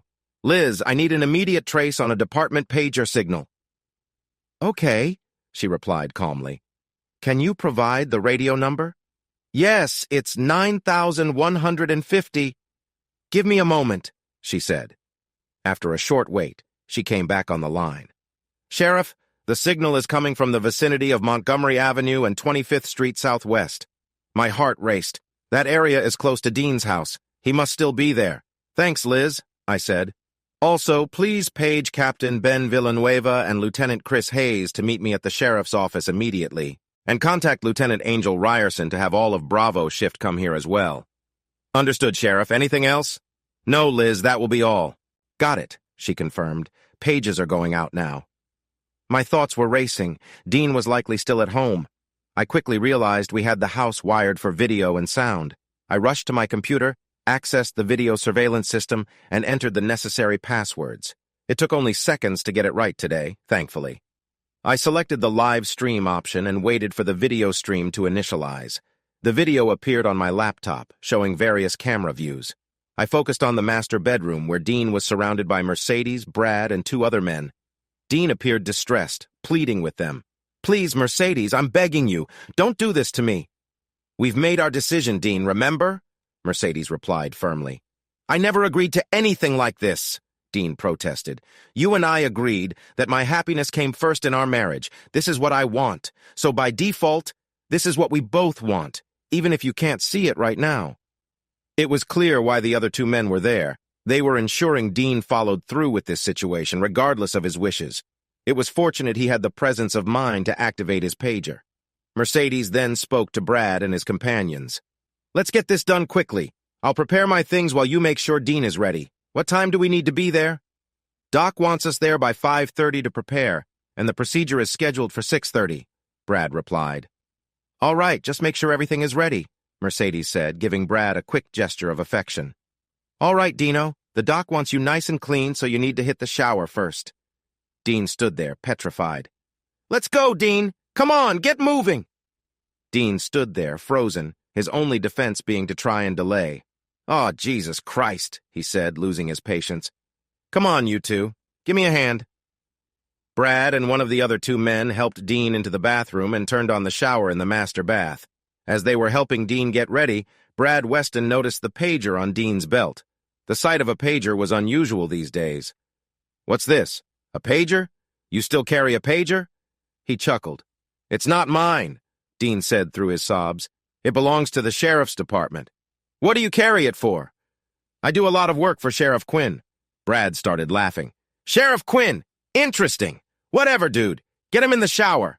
The 3 men finished preparing Dean and helped him into the shower, where he curled up on the floor. Brad and his 2 friends kept watch just outside the bathroom door. "Hey, Brad," one of the men said. "What's the deal with him and the sheriff? Is it really a good idea to upset him if he's close to the sheriff?" "Relax," Brad said. "We've got nothing to worry about with the sheriff." "Now hold on a minute, Brad," the other stranger said. "He's got a point." "Really? You too? What are you worried about? Sheriff Quinn probably has no idea what's happening." "How can you be so sure?" the man asked. "Because he's not very perceptive, that's why." "Look, can you 2 keep a secret? I mean, I don't want Mercedes finding out because they used to be friends." "Of course we can," Todd said. "We don't share secrets with others, right?" "Absolutely, I'll be really upset if you ever talk about this, okay?" "Lips are sealed," Kyle said. "Okay, here goes," Brad started, pausing for effect. "I had a past relationship with Clarissa." "No way," Todd said, surprised. "I find that hard to believe," Kyle added. "No, I'm serious. We were involved a few times. She did things for me that were beyond what she did for her previous partner." "Are you serious? That's wild," Todd said. I was feeling tense and upset as I heard Brad mention his past involvement with my ex-wife. I didn't react immediately because I wasn't sure if he was telling the truth or just exaggerating, but even the mention of it made me incredibly angry. Here's the surprising part. I was involved with her while she was also involved with someone else. It's quite a situation. "Really? That's incredible," Kyle said. "You're something else, man," Todd said, impressed. I stood there fuming. Brad had just confirmed details that could only have come from Clarissa herself. Even though Clarissa and I had been separated for months, it still reopened old wounds that would take a long time to heal. I might find a way to move past it, but I would never forget. Just then, my afternoon shift supervisor, Lieutenant Deputy Angel Ryerson, arrived in my office. "Hey, Pat, I got the word to meet you here," she said. Pat? What? Oh, sorry, I said sheepishly. I was distracted. "Are the rest of the deputies here?" "Brian Kelly and Danny Larson are both here, still waiting on the other 2. "Did you tell Deputy Kinch to stay at his post in Royal Fork?" "Yes, sir." "Okay, have Kelly and Larson wait in the conference room. I'll wait until Deputy Roush and Deputy Lowe get here before I brief you all on what's going on, okay? Oh, and give Red River Falls PD a heads up that we might need them too, okay?" "Geez, Sheriff. Are we going to war or what?" "I don't know yet, but let's be prepared just in case." Okay, I'll get them all together and call the PD. I returned my attention to my laptop and noticed that the three men were handling Dean, preparing him for the situation they had planned. "Don't feel too bad, Dino," Brad said. "Sometimes things don't go as expected." The other two men laughed. "How did you arrange this whole situation, Brad?" Todd wanted to know. "I used to work out with Dr. Mullen. After a while, he hired me as a personal trainer, which led to other opportunities. Selling insurance doesn't always make a strong impression, so I started working with the women I trained. Dr. Mullen saw the connections I had and asked if I could help him. I agreed, and that's why he's helping out now." "Isn't the doc married too?" Todd asked. "Yeah, but he was looking for something different. He mentioned that his relationship had become less fulfilling over time." Brad, Kyle, and Todd dressed Dean in a sweatsuit, presumably preparing him for the next part of the plan. "All right, let's sit tight. Mercedes should be back in a minute with my van," Brad said. "So you really nailed the sheriff's wife, huh? That's impressive, dude," Kyle said admiringly. "Yeah, man, like 6 times. "Was she attractive?" Todd asked. "Oh, yeah. I don't go for those who aren't in shape. That's why I meet people at the gym. Clarissa wasn't the best, but definitely not the worst. It was all I could do not to punch the screen of my own computer as I listened to Brad talk about my ex-wife. I swore to myself I would find a way to confront him and make him pay." "Who's the most impressive person you've ever been with?" Kyle asked. "The most impressive? The most impressive is the one I haven't met yet. If you think Clarissa Quinn was something, you haven't seen Sheriff Quinn's fiancée. Her name is Shannon. I've only seen her a few times, but I've decided to make it my mission to get to know her better. She's the kind of person who makes you think, where have you been all my life? She's incredibly attractive. Tall and striking. Like I said, she is my next goal after Mercedes and I are done." "Sheriff?" Angel said. "Yeah? The whole duty shift is here, and Captain Villanueva just arrived too." She could see that I was obviously upset. "Are you okay, Pat? You don't look too good." "I'm fine, Angel. I'm fine. We just have to act quickly. Run into the conference room and tell everyone to prepare for a situation. Helmets, tactical vests, shields, gloves, eye protection, and batons. We don't have time to activate the SOG team." "Okay, I'll tell them," she said and took off. By the time I looked back at the computer screen, it was obvious that everyone had left Dean's house. I speed-dialed dispatch again and asked for Liz Harrison. I could only pray that somehow Dean had managed to keep his pager with him. "Liz, I need you to track that radio signal. Is it moving or is it still stationary?" "One moment, Sheriff," she said. I could hear the click of computer keys in the background as she worked to track the signal. "It looks like the signal is still at the house. Oh, wait a second. The signal is definitely moving, Sheriff, northbound towards downtown." "Yes! Dean had managed to get it moving! Thanks, Liz. I'll be in my vehicle and I'll need you to continue tracking the signal for me, okay?" 10-4, Sheriff. I ran out to the conference room and saw everyone, including Chris Hayes and Ben Villanueva, putting on their gear. With only 8 of us available and no time to activate the Special Operations Group, I hoped it would be enough. All right, everybody, listen up. I have every reason to believe that someone has been taken and is at risk of an illegal medical procedure being performed. We're trying to pinpoint his exact location. Dispatch is tracking an emergency signal from a pager the person was given. We won't have an exact location, but it should get us close. Head to your vehicles, and I'll relay more information as we get moving. The room cleared out as everyone headed to their vehicles. I quickly checked my gear. Even though I was sheriff, I wore a full-duty uniform daily with all the same equipment as my deputies. Ben Villanueva dressed the same, despite his rank as captain. No suits and ties allowed in my department. I had my service pistol, a Glock 22, which was part of my efforts to standardize the department's weaponry. Under Bud Roberts and his predecessors, deputies were given an allotment of cash to purchase their own service revolvers or pistols. I had previously used everything from Berettas to Smith & Wesson. Standardizing the firearms eliminated the need to purchase various sizes and types of ammunition and made it much easier for our armorer to service the weapons. It also ensured that we maintained uniform proficiency with our weapons as a department. I double-checked the rest of my gear and made sure all of my equipment was in my Ford Expedition, which was my assigned vehicle as sheriff. I turned the ignition and brought the Big 5. 4-liter V8 to life and headed towards downtown Red River Falls. I looked in my rearview mirrors and saw the rest of the deputies following in a convoy. "Dispatch 1701, I said as I keyed my hand mic. 1701, dispatch. Go ahead, Liz replied. "Dispatch, I need an update on that signal," I said. "Wait 1, came the reply. "Signal at this time is in the vicinity of the 1400 block of La Crescent. Still appears to be moving north." "Good copy." La Crescent Drive was the same boulevard that led to Holy Family Medical Center. I wondered if they might be taking Dean there for some reason. I decided to call someone who might have more information. I hit the sync button on my dash and tapped the phone icon.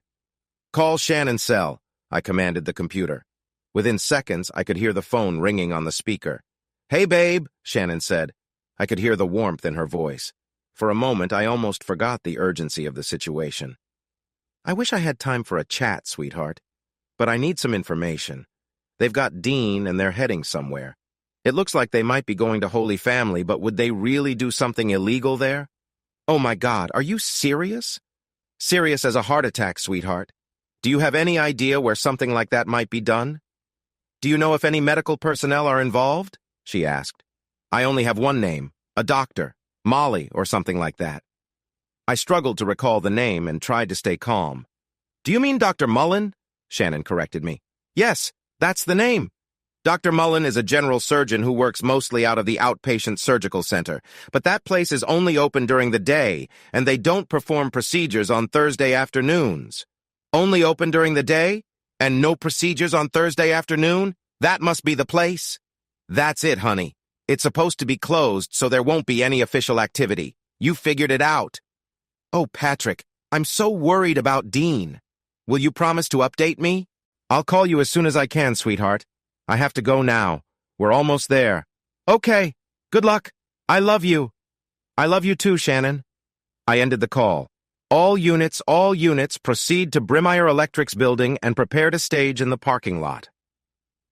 Brimire Electric was a store that sold tools and equipment to local contractors. Their large parking lot would provide cover from the view of the hospital.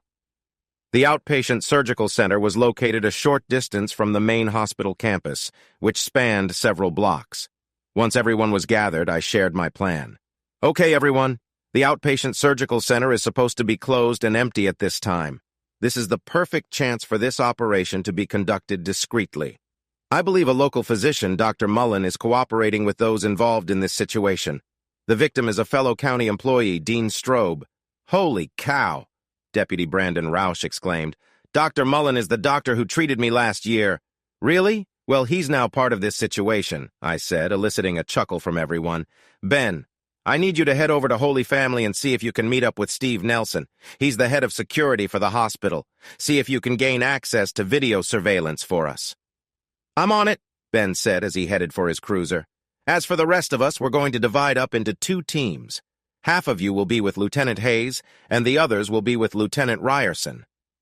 We waited in the parking lot for a few minutes when I got word from Ben Villanueva that 2 cars had pulled into the parking lot of the outpatient surgical center, a blue Toyota Corolla that belonged to Dean's wife and a red Nissan Pathfinder.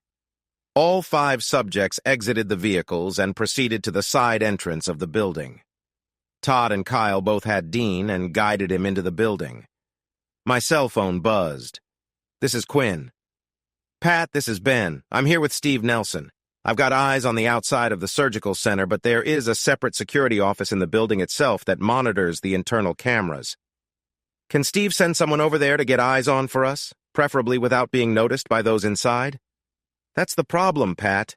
Steve told me that he thinks one of his security personnel might already be inside the building. His name is Colby Smothers, and by Steve's schedule, he's not supposed to be working today. I think we have to assume that he is involved. Ben, ask Steve if there's a way we can enter the building without being seen by external security cameras." "Okay, hold on a sec." I waited while I could faintly overhear their conversation. "Okay, Pat. Steve suggests using a narrow steam and utility tunnel that connects the main hospital to the clinics and the surgical center. He mentioned that the tunnel entrance in the surgical center leads directly to the maintenance room, which is adjacent to the security office. If we move quickly, we can access the security office before Colby can notify the others." "Great, Ben. I'll head over there and meet Steve in the office. You and I will proceed with him and gain entry to the surgical center. I'll have both teams ready to act once we have control." "Okay, see you soon, Pat," he said before hanging up. "All right, everyone," I said to the deputies. "We're heading to the main hospital's security office. Angel and Chris, organize your teams as needed. Once I'm inside the surgical center, I'll direct your approach. In the meantime, contact dispatch to set up a perimeter around the area. Inform them we have a situation and will provide updates as we can. Also, request an ambulance from the fire department just in case." I crossed the street and jogged to the hospital's main entrance, heading toward the security office near the emergency department. I met Ben and Steve Nelson, and we proceeded to the physical plant and entered the steam tunnel. The tunnel was narrow, with high-pressure steam pipes and various electrical conduits running along one side. It would be a challenging place to be caught in a fire or flood, that's for sure. It took us about 4 minutes to move from the physical plant and enter underneath the surgical center. There was a ladder that led from the steam tunnel to the utility room above. It was only about 1 story in height. "Okay, Pat and Ben," Steve said. "As you go up the ladder, you'll enter into the utility room, which is where the HVAC system and main utility panels are located. You'll see the main door, exit and go left and proceed about 10 feet. The security office will be the first door on the left-hand side. Hopefully, Colby hasn't barricaded himself in there." "Thanks so much for the help, Steve," I said as I began my climb. "We'll call you up as soon as everything is clear." I got to the top of the ladder, followed shortly by Ben. We approached the door to the utility room and both drew our sidearms. I proceeded to slowly open the door and peek out into the hallway. I saw nothing, but I could hear a single voice coming from the direction of the security office to my left. I entered the hallway, turned left, and stayed close to the wall as Ben carefully closed the door to the utility room without making a sound. I gave a signal, and we proceeded with guns drawn to the security office. Sure enough, there was Colby Smothers sitting in a chair with his back turned to us and talking loudly on his cell phone. I quickly turned him around in his chair to face me and took the phone from his hand, ending the call while keeping my gun pointed directly at him. "Don't make a sound, understand?" Colby nodded with a shocked and pale expression, probably wondering how we had managed to get into the building without him noticing. "Ben, go and get Stephen Nelson and bring him up. Colby, I know you're not supposed to be working today, which means you're involved in something unusual. I need you to tell me how many people are here and what room they are all in, okay?" Colby just nodded his head. "There are 5 people who arrived about 15 minutes ago." "How many medical staff are here?" 6, I think." "I need you to be sure, Colby. There's 6, definitely 6. The doctor, the anesthetist, a nurse, and 3 surgical techs." "Where?" "Surgical Suite 5, he said, trembling. Steve and Ben entered the office. "Colby," Steve said, concerned, "do you understand the seriousness of what you're involved in?" "Dr. Mullen asked me to be here today. He said he'd pay me extra to help out with an urgent case. He just asked me to keep the building secure while they worked on the operation." He was visibly anxious. "And did nothing about this situation seem unusual to you? Didn't it seem strange that a doctor would pay you directly instead of the hospital?" Colby looked away, distressed. "Let's focus on the task at hand, Steve. Colby, show me where everyone is and what they are doing." Colby directed me to the various camera screens. On the largest screen, there were 5 people in the surgical room preparing for the procedure. In another room, I saw several people helping another individual get ready, and his personal items were still on the floor. "Hayes from Quinn," I said into my radio mic. "Quinn, Hayes, go ahead," he replied. "Chris, proceed with both teams to the main entrance of the building. Someone will be there to let you in." "Good copy. Moving." I turned my attention back to the video screens. It seemed Dr. Mullen had entered the room where the other individuals were. "There," I said, pointing at the screen. "Focus in on that camera and bring up the audio so I can hear." Steve Nelson sat down at the chair while Ben Villanueva proceeded to cuff Colby. The individual camera feeds were all assembled on one large flat-screen TV on the left side of the console.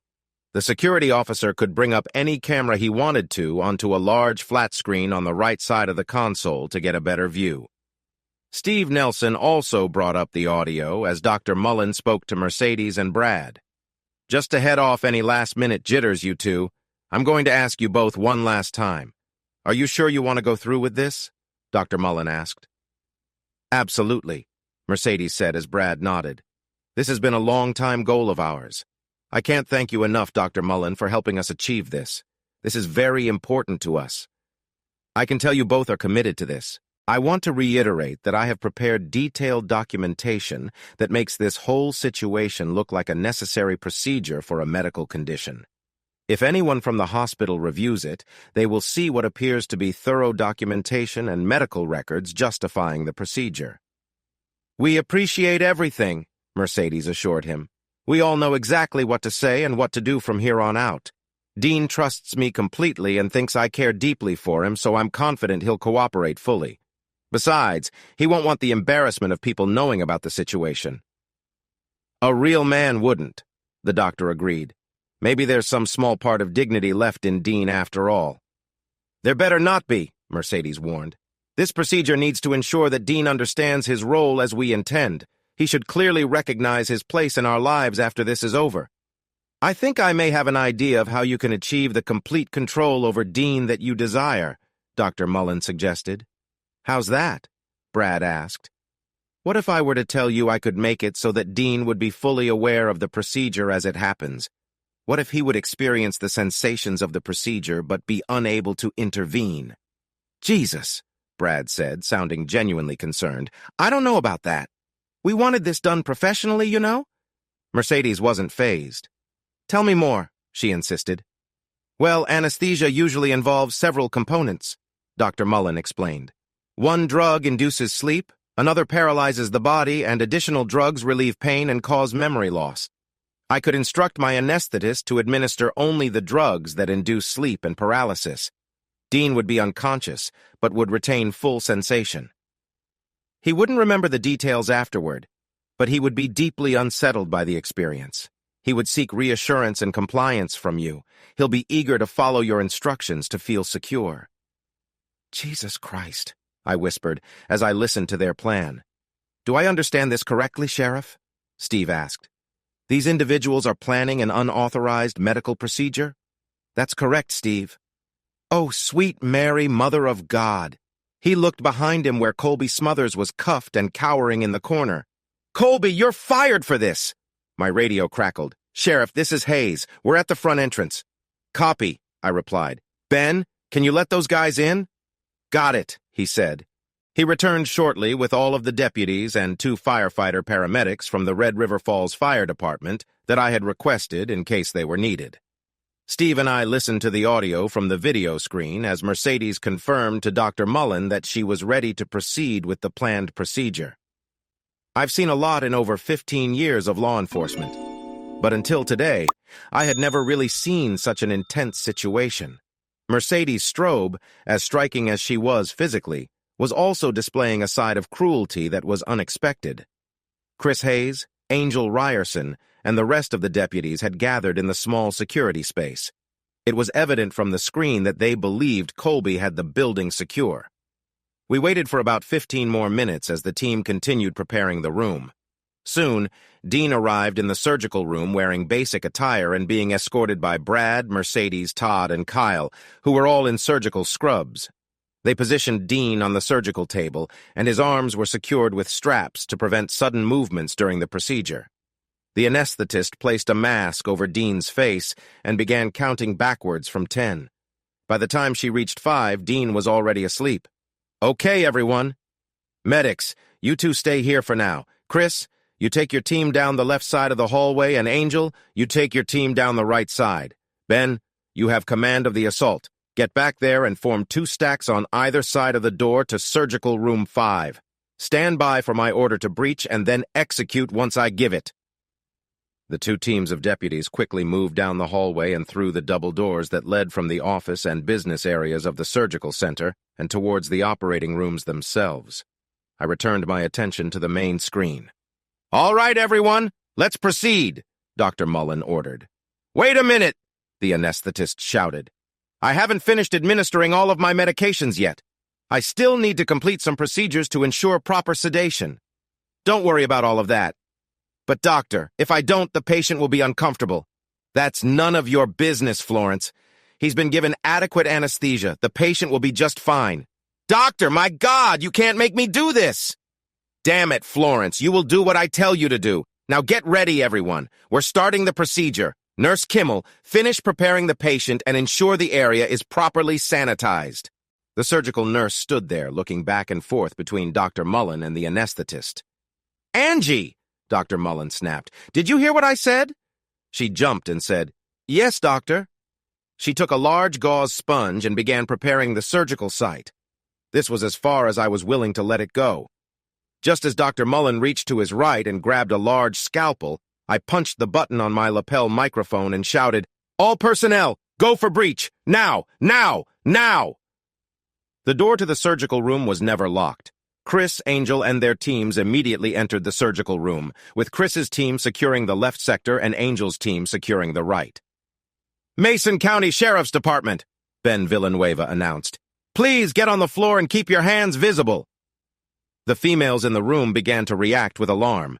Florence, the nurse anesthetist, was visibly distressed and struggled to follow instructions. What is the meaning of this interruption? Dr. Mullen asked. This is a critical procedure. I must ask you to leave. Florence continued to express concern. My patient is unconscious and cannot breathe on his own. I need to assist him. Ben Villanueva used his mic to call, Pat, we need medics up front. Now! I directed the two RRFFD medics, go, now! The medics proceeded down the hallway towards the surgical suites, following the path taken by the assault team. Medics are on their way, Ben. Copy. The medics are on the way. Please step back from the patient, Ben instructed. But he's not breathing, Florence pleaded. Ben paused briefly. Okay, he said. Assist her, but keep your hands visible. Danny, help her. Deputy Sergeant Danny Larson holstered his weapon and moved to assist the nurse anesthetist. The arrival of the paramedics, along with Danny's help, created a diversion. Brad Weston leaped to his feet and sprinted through a door to an adjoining room, then through another door and into the hallway. Brad took off running with Ben in full pursuit. We got one running, Pat. Two other deputies made sure Todd and Kyle stayed on the floor. I watched as Brad turned down another hallway and into a room that was the doctor's lounge. The door locked from the inside, so Ben couldn't access it. I saw Brad bolt to another door that exited the building. He's outside, Ben. I'm pursuing on foot, I said into my mic. I dashed out the front door and immediately cut to the right around the corner of the building. I could see Brad about 80 yards ahead as he sprinted across the parking lot, heading towards a residential area on the north side of the hospital. I made good time crossing the parking lot and kept pace with Brad, though I wasn't closing the distance. I reminded myself that all I had to do was follow him. Eventually he would hesitate, and I would catch him. He wasn't looking back to see who was following him. Brad continued running down Adams Avenue. He ran straight for about 3 blocks before turning left onto 4th Street Northwest. He was entering an older neighborhood with close-together homes. Brad ran for 1.5 blocks before cutting north through an alley between Jefferson and Madison Avenues. Brad stopped running, apparently thinking he had escaped. He was walking with his hands on his hips, catching his breath. As I rounded the corner, he was about 20 yards ahead of me. The sound of my equipment on my utility belt gave me away. Brad immediately turned around, saw me, and yelled, "Oh, no!" He headed off in a sprint again and crossed 5th Street, still staying in the alley. We ran steadily, with me gaining on him slightly. We crossed 6th Street and then 7th Street. Halfway between 7th and 8th Street, Brad cut left into what he probably thought was another alley between Jefferson and Madison. It was actually a utility right-of-way, bordered by tall privacy fences. The path ended at another fence wall from a house on Madison Avenue. The fence was made from PVC. When Brad tried to climb it, he couldn't get any traction with his feet due to the shoe coverings he was still wearing from the surgical center. He made one attempt and clumsily fell to the ground at the base of the wall. When he got back up for another attempt, he looked behind him and saw me approaching. He slowly raised both hands, clearly out of breath. "Brad Weston," I panted, trying to catch my breath. "You're under arrest. You have the right to remain silent. Anything you say can and will be used against you in a court of law. You have a right to an attorney. If you cannot afford an attorney, one will be provided for you. Do you understand these rights as I have read them to you?" Brad just stood there, gasping for air, and nodded his head yes. For a few moments, a powerful wave of emotion washed over me, and I was close to taking action. Brad could sense this, too. He saw my focused expression and perhaps recognized my intense determination. "Look, Sheriff," he said hesitantly. "You got me, okay? I'm not running. I'm not resisting. You have no reason to use deadly force, okay? You were going to harm my friend today," I said tersely. Brad swallowed hard. "Look, this whole thing was Mercedes's idea, okay? All of it, Sheriff. I mean, I know I helped some too, but this whole thing was her idea, okay?" Now my eyes narrowed, and I aimed my Glock at Brad's forehead, bringing my right index finger to rest near the trigger and thumbed off the safety. Brad really panicked. "Jesus, Sheriff! It wasn't my idea, okay?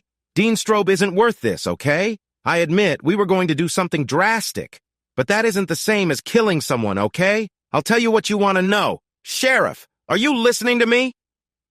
I stared Brad down for about another 20 seconds, just about to the point where I thought I saw tears forming in his eyes. I lowered my Glock, flipped the safety back on, and returned the weapon to my holster. Brad let out a sigh of relief and leaned back against the privacy fence. "I knew you'd see reason, Sheriff," he said, smirking. "The situation isn't worth causing any harm." In a flash, I drew out my X-26 taser with my left hand and aimed it at Brad. A look of fear flashed over his face the instant I pulled the trigger and fired the 2 metal barbs directly into Brad's gut. "Ah!" he screamed.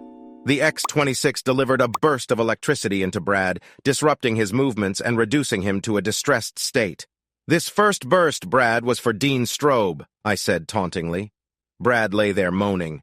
"This next burst, however, is for my ex-wife. You have no reason to use force, okay? You were going to harm my friend today," I said firmly. Brad swallowed hard. "Look, this whole thing was Mercedes' idea, okay? All of it. I know I helped some too, but this whole thing was her idea, okay?" Now my eyes narrowed. "Dean Strobe isn't worth this, okay? I admit we were going to do something drastic, but that isn't the same as causing harm. I'll tell you what you want to know. Sheriff, are you listening to me?"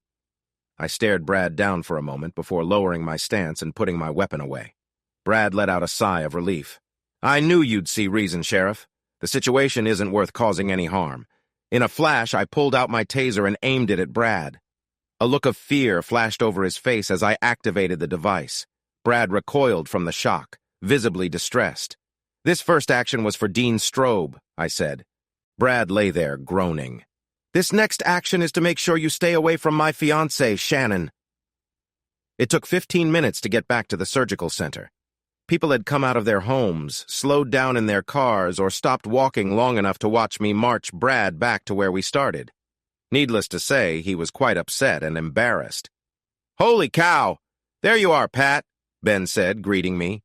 He immediately made a face as he caught a whiff of Brad's new scent. "How's Dean?" "He's doing okay. The paramedics are still with him and were able to bring him out of the anesthesia okay. He seems like he's going to be fine. Scared and shaken, of course, but physically okay." "Good. When they're done with Dean, have one of the paramedics meet up with me to get my taser barbs removed from Brad's stomach." "Okay, will do. Where is everybody else?" "We've got them in custody and holed up in one of the waiting rooms. The county attorney and one of his prosecutors are on their way over right now. The surgical room is secure, and the State Bureau of Criminal Investigation is on their way here right now to begin processing the entire building." "Excellent, Ben. Good work. Let's get Brad situated with the others. I have a feeling they're going to be quite interested in his company." "Looks like you had an eventful day, Pat." Ben chuckled. "That's what happens when you resist arrest, Brad. Don't worry, though. That's a fairly minor charge, and I'm pretty sure the county attorney will drop it once he gets done with all the other charges you face. But then again, he might add it just for good measure." Ben led us to the waiting room where Mercedes, Todd, Kyle, Dr. Mullen, the anesthetist, and the rest of the surgical team were all waiting. I led Brad into the room and let him sit on the floor at Mercedes' feet. At the same time, the rest of the room noticed Brad's unpleasant odor and were all visibly uncomfortable. One of the surgical technicians started gagging and requested a trash can to dispose of her lunch. "Oh my God," one said. "That's awful," said another. "That smell is quite strong," someone remarked. "That's because he had an accident," I explained. "That's because you shocked me multiple times," Brad protested. "If you'll excuse me, I'm going to step out for a minute to discuss matters with my fellow deputies and the county attorney."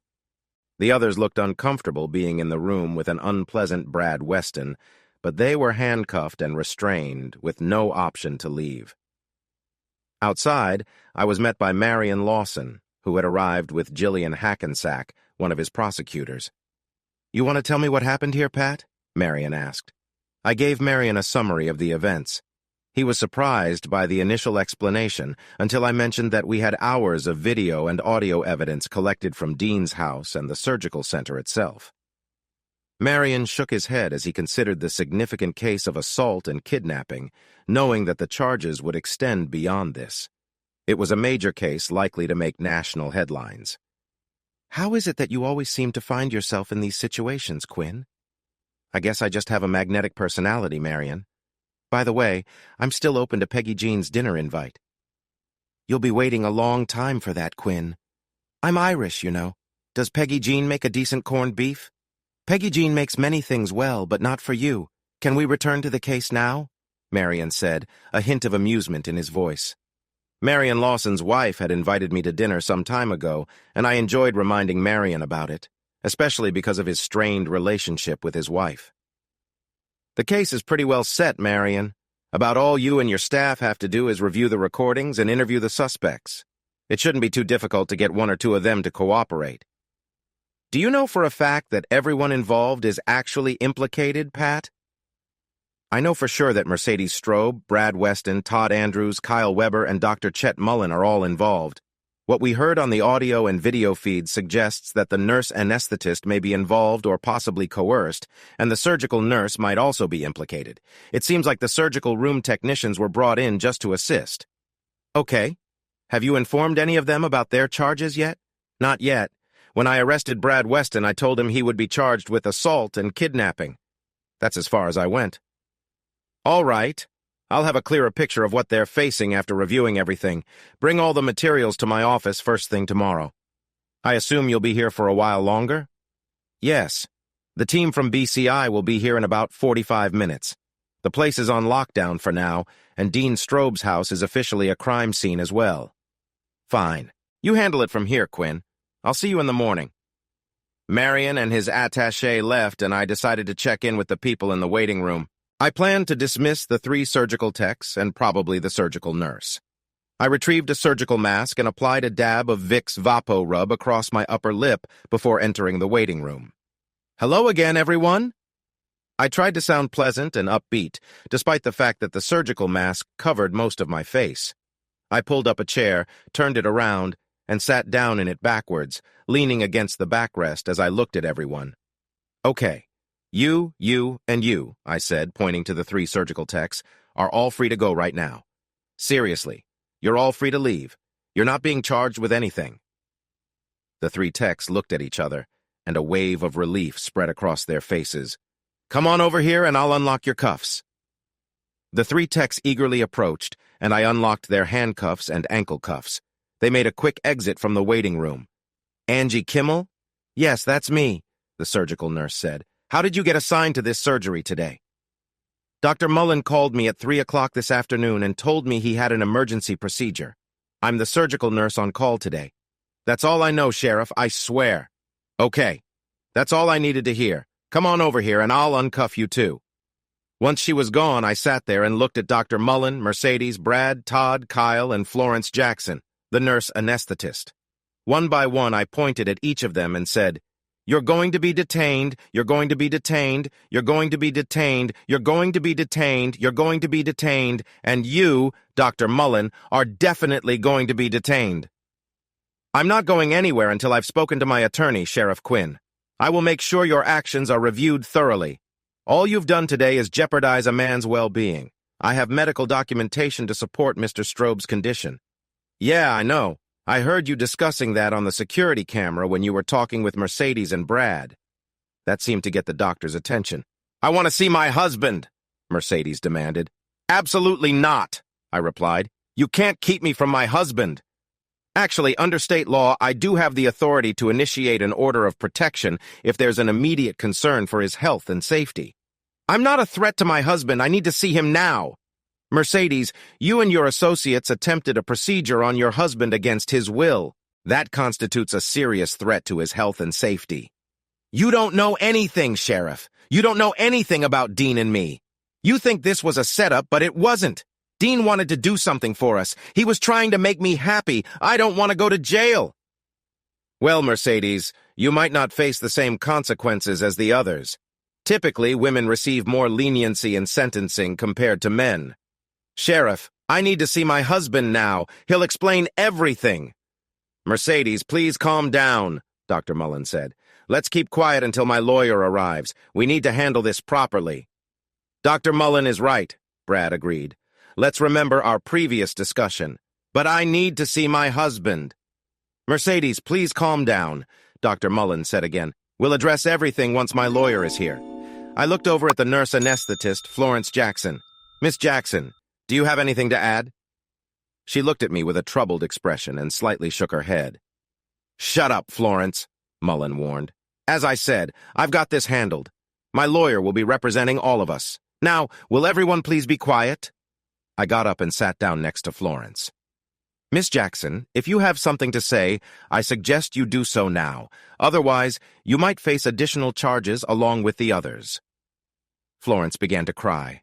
Listen to me, Florence, Mullen warned. I've already said I've got this under control. Just stay quiet. Miss Jackson, I said gently, if you wish to talk to me, it would be better for you. Cooperation is always preferable to working against me, okay? I didn't want to be involved, I swear, Florence said through her tears. Dr. Mullen pressured me into it. I made a mistake with a medication months ago, and it led to an unfortunate outcome. He used this against me to force my participation today. I can't afford to face further consequences. Sheriff, please help me. It's okay, Florence, I reassured her. Let's get out of here. I'm going to get you for this, Dr. Mullen yelled angrily. If I go down, I'm taking you with me. Sheriff, I want to see my husband. I let the door close behind Florence and I as I uncuffed her and handed her off to Ben Villanueva to have a sworn statement taken. The situation in the waiting room escalated quickly as Dr. Mullen, Mercedes, Brad, Todd, and Kyle all began accusing each other. It was clear that things were falling apart rapidly. Epilogue felt sympathy for Dean Strobe. As expected, the situation quickly became a major news story, covered extensively by newspapers, television, and tabloids across the country. It even featured in some late-night comedy shows. The headlines were relentless. Battle for the family jewels and Red River Falls woman goes to extremes for her husband's unmanned junk becomes another woman's treasure, and many more similar headlines followed, often with a humorous twist. If Mercedes Strobe had her way, she would have contested the charges all the way to trial. Dr. Mullen's attorney, after meeting with Mercedes, described her in less than flattering terms, noting her behavior. Fortunately for her, Mercedes ended up with a competent public defender who managed to persuade her to enter a plea deal. Mercedes pled guilty to 1 count of aggravated assault with intent to cause harm. She also pled guilty to conspiracy to commit aggravated assault with intent. Her charges of kidnapping were reduced to unlawful restraint, a significant concession from the court. Ultimately, Mercedes was sentenced to 15 to 20 years in prison, meaning she would serve a minimum of 7 years. At Dean's request, Mercedes' parental rights were terminated. Brad Weston faced severe consequences for his actions. He was convicted of kidnapping, unlawful restraint, aggravated assault, and conspiracy to commit aggravated assault. Brad Weston was sentenced to 25 years in prison. His situation in prison will likely be difficult, given the nature of his crimes. Todd Andrews and Kyle Weber both cooperated with the authorities. They were initially facing the same charges as Brad and Mercedes, but had them downgraded in exchange for a plea bargain. They both pled guilty to unlawful restraint and conspiracy to commit aggravated assault. Both men were sentenced to 7 to 10 years in prison. As part of their plea deal, the judge arranged for them to be sent to the same prison and even to share a cell. Florence Jackson provided crucial testimony that helped the prosecution. Her involvement led to a significant investigation and resulted in the resignation and loss of medical license for the chief of pathology, Dr. Seth Dickinson.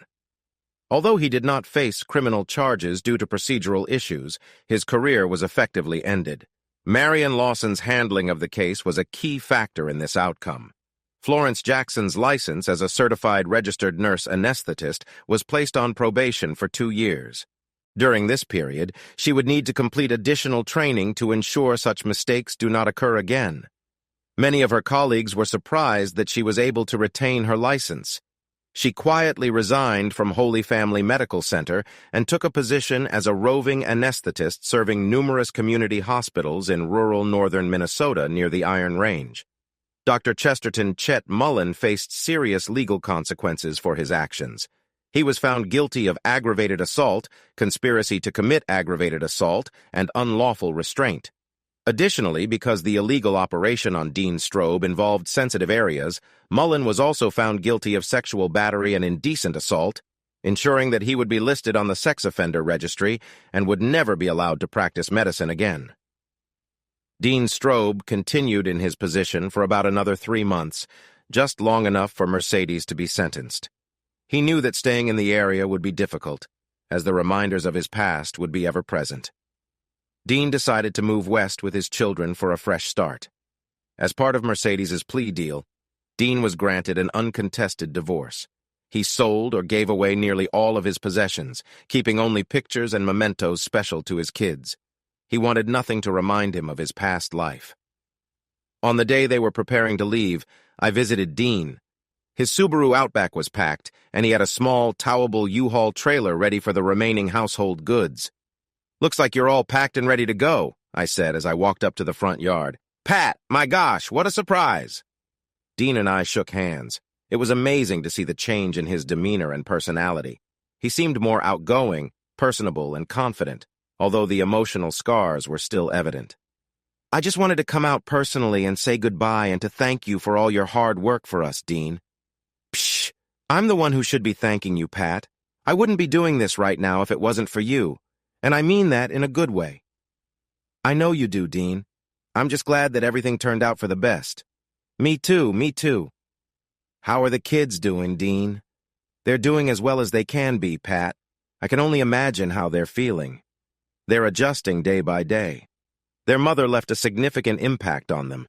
They seem to have more anger towards her rather than missing her. Even when she was around, her focus was more on others than on the kids or me." "I understand. Have you thought about getting them any counseling?" "Oh, absolutely. That was a priority. We've already met with a counselor who seems great.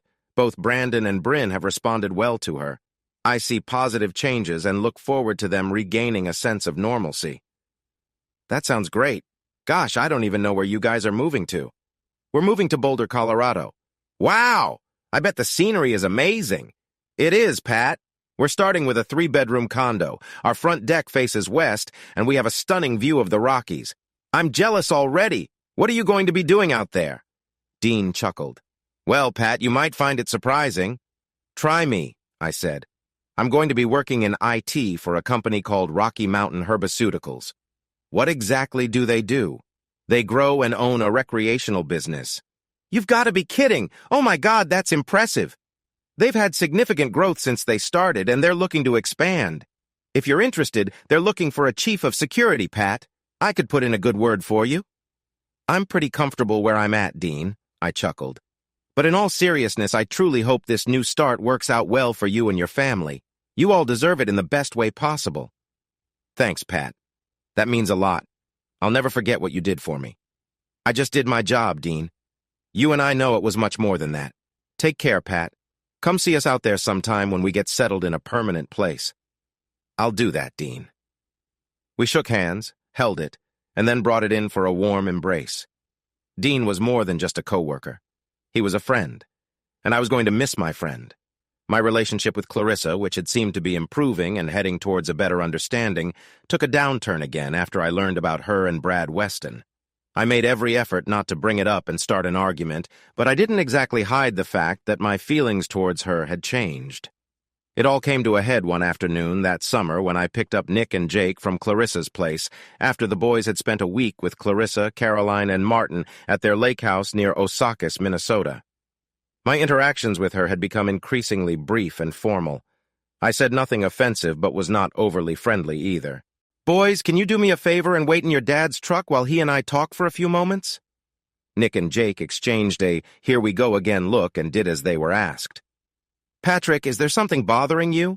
You seem awfully distant with me the last few weeks. I thought we were heading in a more positive direction, but I can't help but feel like things are taking a step back lately. Things are fine, I'm fine, the boys are fine, we're all fine, everybody's fine. Patrick, what's gotten into you? Why are you so distant with me? What makes you think I'm distant? Well, for starters, how about the fact that you answer my questions with a snarky question? I said nothing in return. Come on, Patrick. We have to co-parent our kids, okay? It is important for them that you and I make an attempt to get along. I'm making the attempt. Why can't you?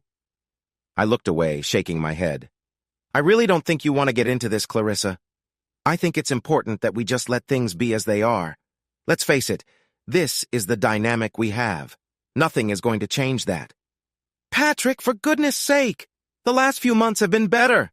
We've been talking and communicating more than we did in the last months of our marriage. I thought we were becoming friends again. I thought so too, Clarissa. And then every once in a while, new information about you comes up and I end up going back to feeling like I was the one who was misled and hurt. Oh, Patrick! What is bringing this all on?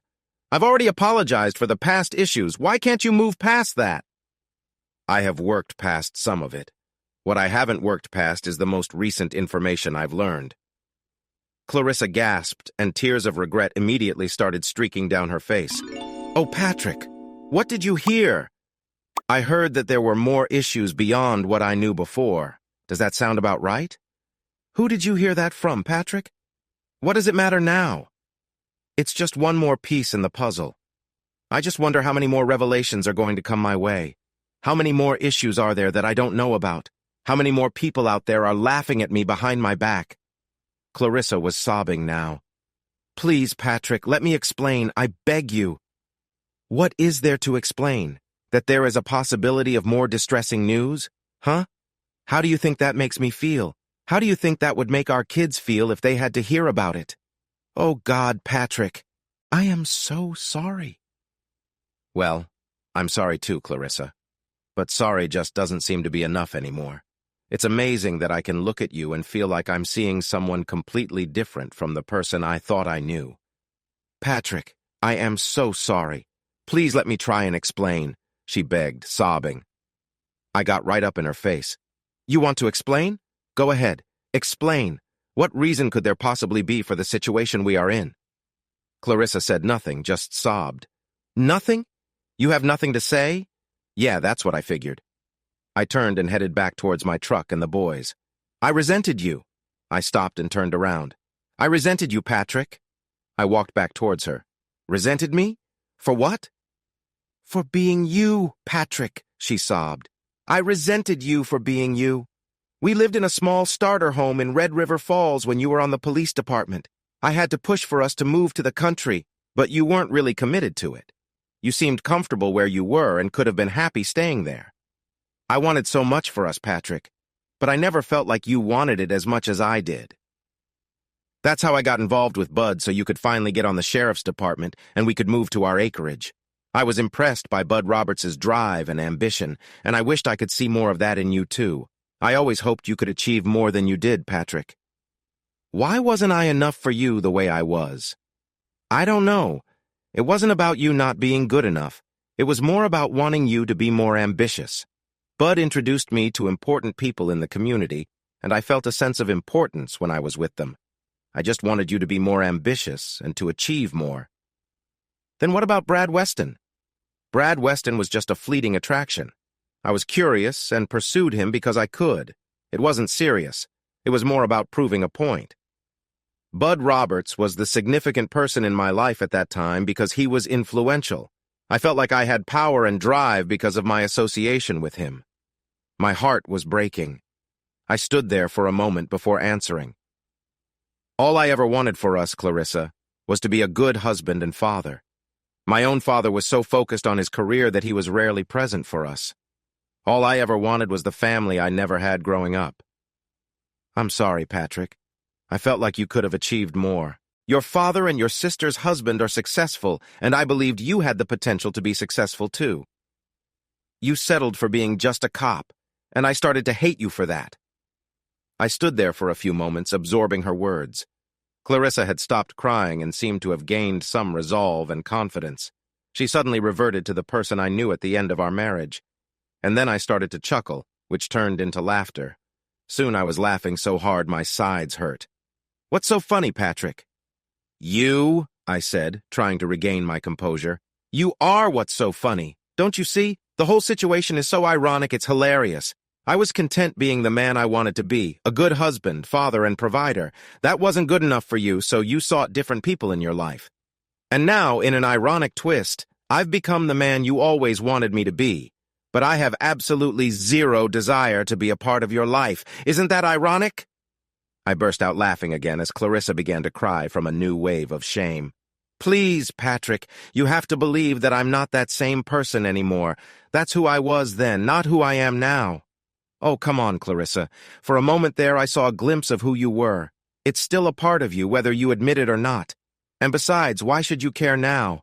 You've got Tom Wellington in your life to fill the role you wanted." "I broke up with Tom weeks ago, Patrick. I haven't seen him since the festival. It's you I think of now. I still love you and only you. Believe me, Patrick, if I could go back in time and change things to where we were before, I would do it in a heartbeat to avoid all this," she sobbed. "But we can't, Clarissa. We can't. If there's one thing I learned from you, it is that I'm no longer going to focus on the past. Our life when we lived in that little ranch house together is in the past, and you chose to ignore it. Our time together before I became sheriff is in the past, and I'm going to choose to ignore that. My life has one direction now, Clarissa, and that is forward. And I'm choosing to take the boys, Shannon and Bridget, with me." I turned and left, climbing back into my truck, casting one final glance at Clarissa as she stood there, visibly upset and trying to console herself. "Why is Mom upset?" my youngest, Jake, wanted to know. "Because she misses something," I answered. "What does she miss?" Nick asked. "Something that is no longer part of her life. What happened to it? Did it go away?" Jake asked. "Yes, it went away. In a very real way, you could probably say it has changed." I put the big Ford in gear and headed back to my home in the country, forward to my new life with my boys, my soon-to-be daughter Bridget, and my beautiful fiancée Shannon, who would become my loving wife in just a few short weeks. I caught one last glance at Clarissa in my rearview mirror and was struck by how fitting that image was. She was right where she needed to be. Hey, listeners, if you enjoyed watching this video and want to stay updated with our latest content, don't forget to hit that subscribe button and turn on notifications. You won't want to miss out on what's coming next. Thanks for watching, and see you in the next video with Queen Cheating Tales.